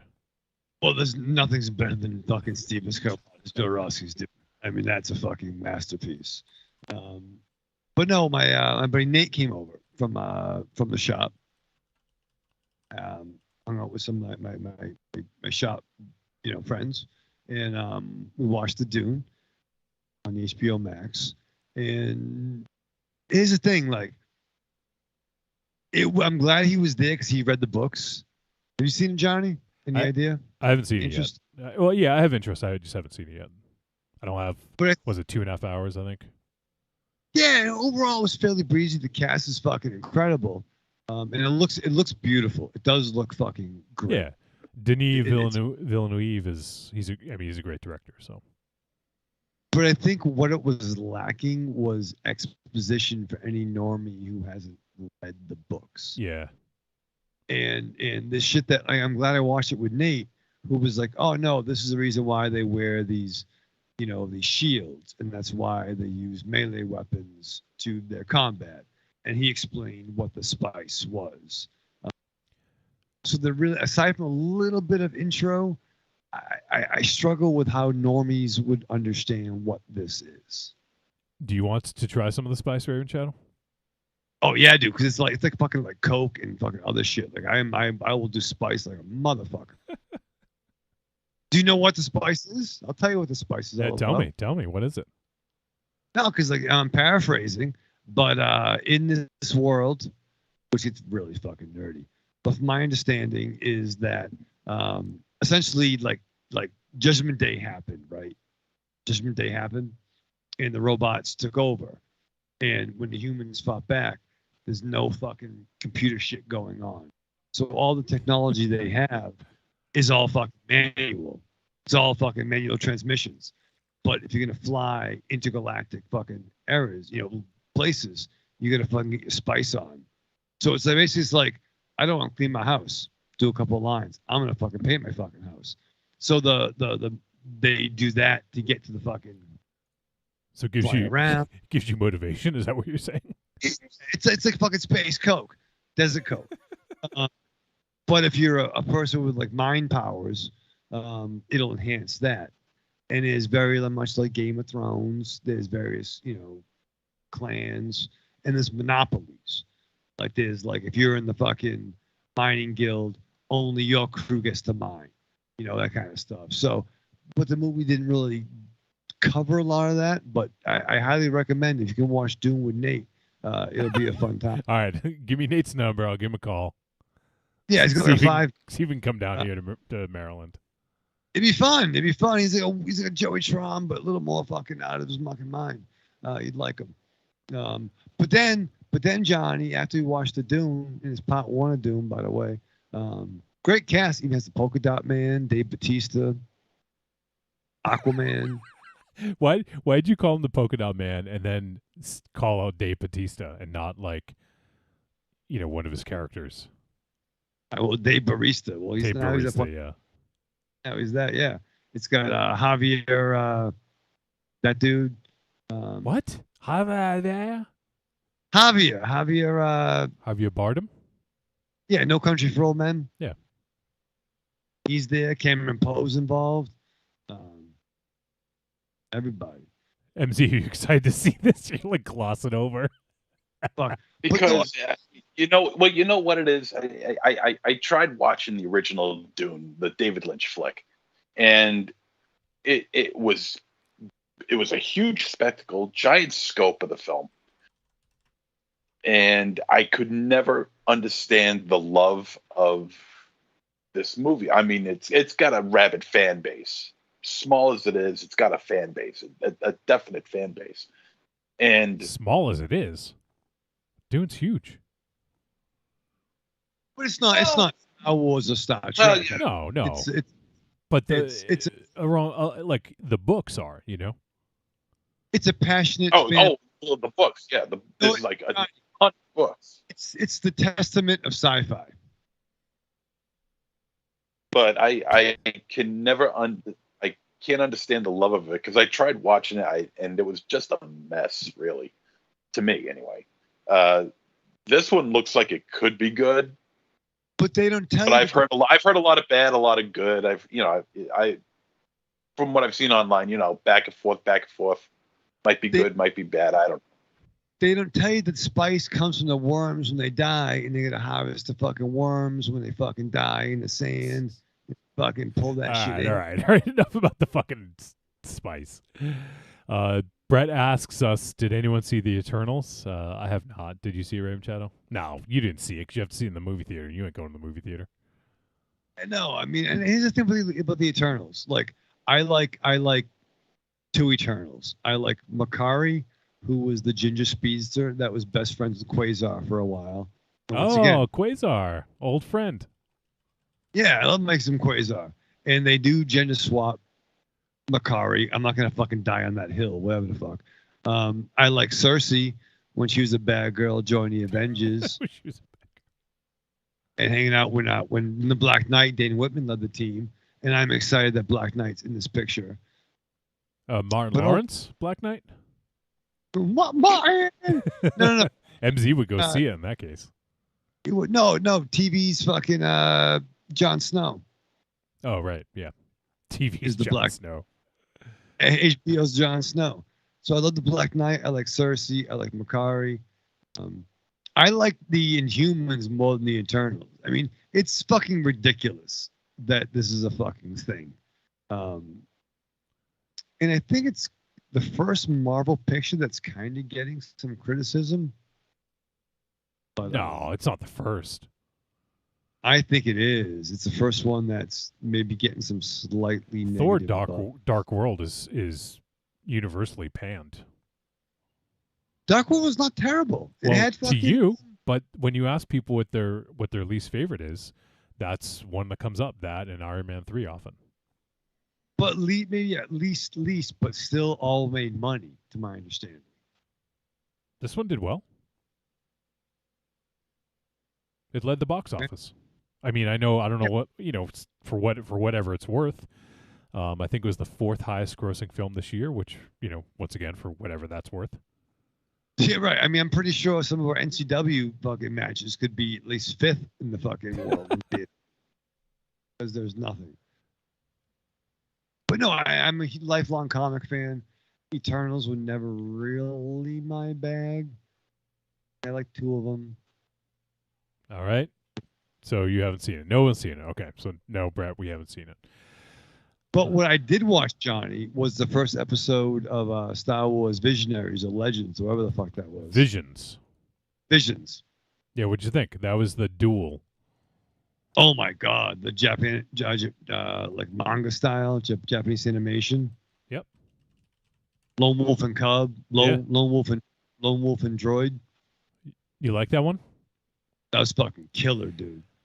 Well, that's one of the best, and there's some that they go downhill from there. But there's another really good one called The Ninth Jedi. I think it was the 4th one or 5th one. But you probably won't like the next one too much. Just telling you. But no, but like once again, when Nate's over, it's basically we're talking about shit, and then it becomes Star Wars, and then he's like, oh, check this out. And I'm like, yo, that was fucking dope. It was cool. Yeah, it was sick. The black and white. There was a Bosk in the house. I like that. There was a Bosk in the house. It's a Trandoshan, Raven Shadow. Fuck. It's not a Bosk.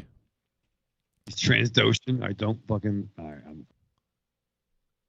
Is it really called a Transdoshan? Trandoshan. You little kids on Force and Sensitive know a lot of shit, man. Well, that's why we do it, right? Yeah.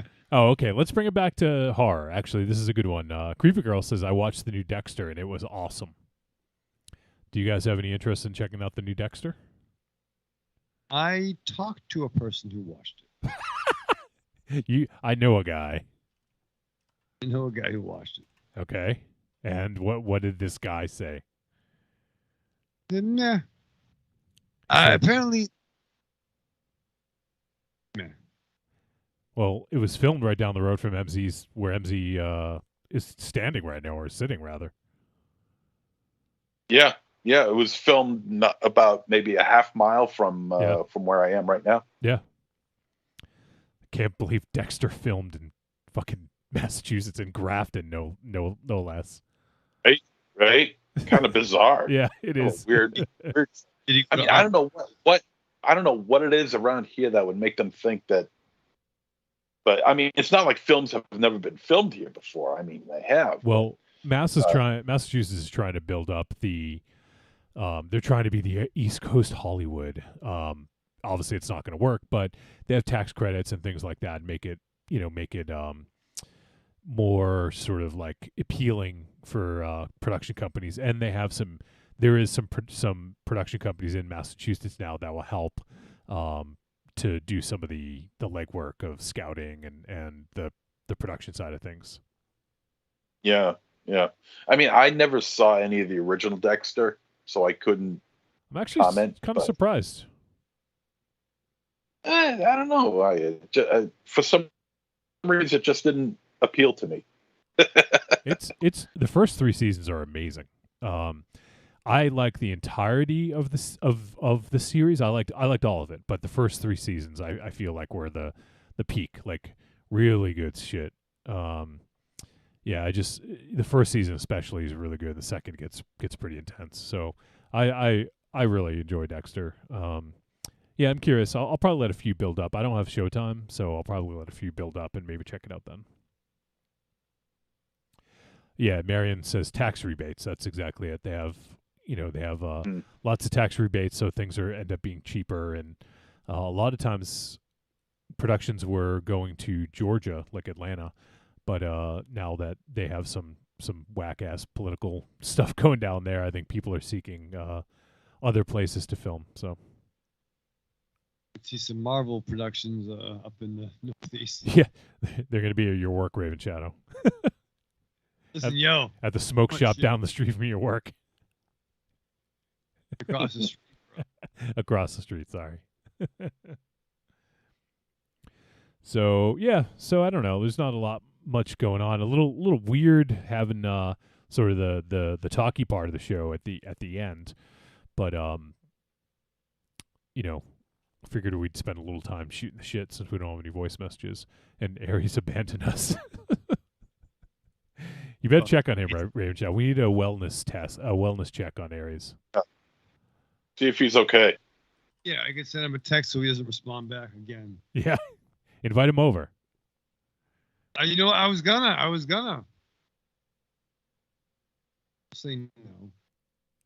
Yeah, see if he's okay. I'm a little concerned. Yeah. All my texts are in green. Surprised you aren't laughing, MZ. Let's see. What else? I don't know. I don't have much else. How about you guys? Anything else you guys want to get off your chest? Anything you want to talk about? No. It's pretty Not really. Not really.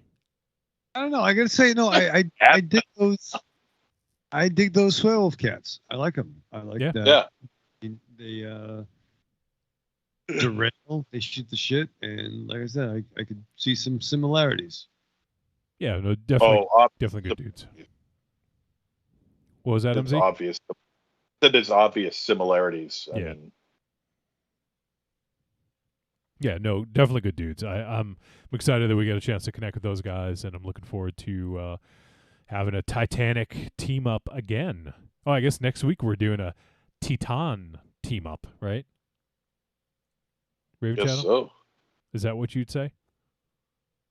I'm gonna say it. I can pronounce it. By the way, I didn't mention this, but Titan is directed by Julia Ducournau, who directed that movie Raw that we did a couple years back. Oh, yeah. And if I'm not mistaken, I think we thought that she was someone to keep an eye on. So that's one of the main reasons I was really interested in this movie. The synopsis is really weird. Let me read the synopsis for Titan. It says, following a series of unexplained crimes, a father is reunited with the son who has been missing for 10 years. Titan, a metal highly resistant to heat and corrosion with high tensile strength alloys. Is that like a misprint? Like it sounds like it stops at mid description. Yeah, it's like two disparate thoughts. Huh. So I don't know. It I think Corny said he saw it already. Yeah, he saw it a couple weeks ago, he said. It's one that I've been curious about, but it did hit VOD. And so yeah, I'm kind of curious. It's supposedly a little bit of a body horror, but it's not just horror. It's kind of like horror adjacent. So there's elements of horror, but it's not all completely horror apparently. So, but we sort of skirt that line sometimes here and there, doing some genre stuff, and this one looks super interesting. So, Titan, the English translation, Raven Shadow's Titanium. What do you know about Titanium? I know the Titanium Man who fought Iron Man. Green suit. Nice. What do I know about the fucking Titanium Titans? I don't fucking know. So this movie was selected as the French entry for the Best International Feature Film at the 94th Academy Awards. This is the best film. The best film. What else about this? I'm trying to see if I can see if there's maybe a better synopsis than that. I don't know. Fuck it. We'll just watch the movie. We don't need to talk too much about it, right? Great. This week's film had some French narrative going on, and next week's film is going to have some French narrative going on. So yeah, you get. I think this is the first time. This must be the first time we've done like near back-to-back French films. Yeah, technically, The Deep House wasn't a French. Well, I think it was a French production actually, but it was made for English-speaking audiences. Right. But yeah, as you mentioned, one of the characters was French. They were in France, and also there was French spoken as well a few times in the movie. So I think this is the first time. Maybe. I can't remember. Back-to-back French productions, yeah. But yeah, all right. Raven Shadow likes back-to-back French films. Actually, Aries is probably gonna hate it. La Titan. How long is it? Hour 48. The fuck.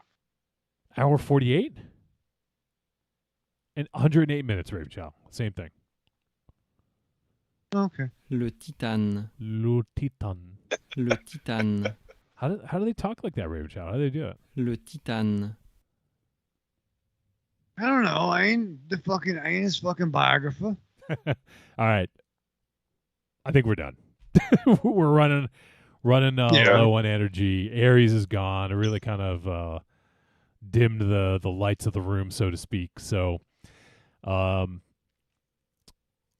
yeah, let's go around the room and say our goodbyes, starting with Monster Zero. Good night, you douchebags. Raven Shadow.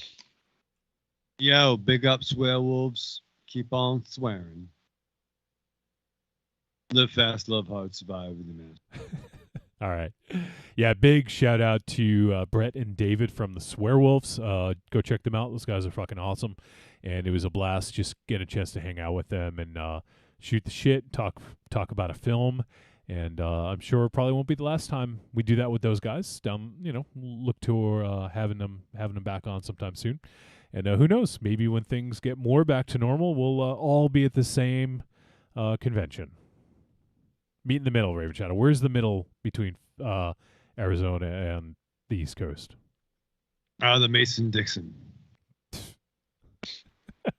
No. No? Probably not. Probably somewhere in like North Dakota or South Dakota or some shit like that. No, 'cause that's fucking up on high on the map. Hi on the map. All right, that's going to do it. So big thanks to the Swearwolves. Go check them out, and we appreciate those guys' time. And that is going to do it. So next week, as I mentioned, we'll be hanging out with Rachel from Zombie Girls, and we're going to talk about La Titan. La Titan. So if you guys want to check it out, it's available on VOD, Titane. It's like Titan with an E at the end. La Titan. So we'll check that out next week. We'll be talking about that movie. Looking forward to that. And that is going to do it. So we appreciate everyone who tuned in live, and everyone who's going to check out the podcast. We appreciate you. See ya.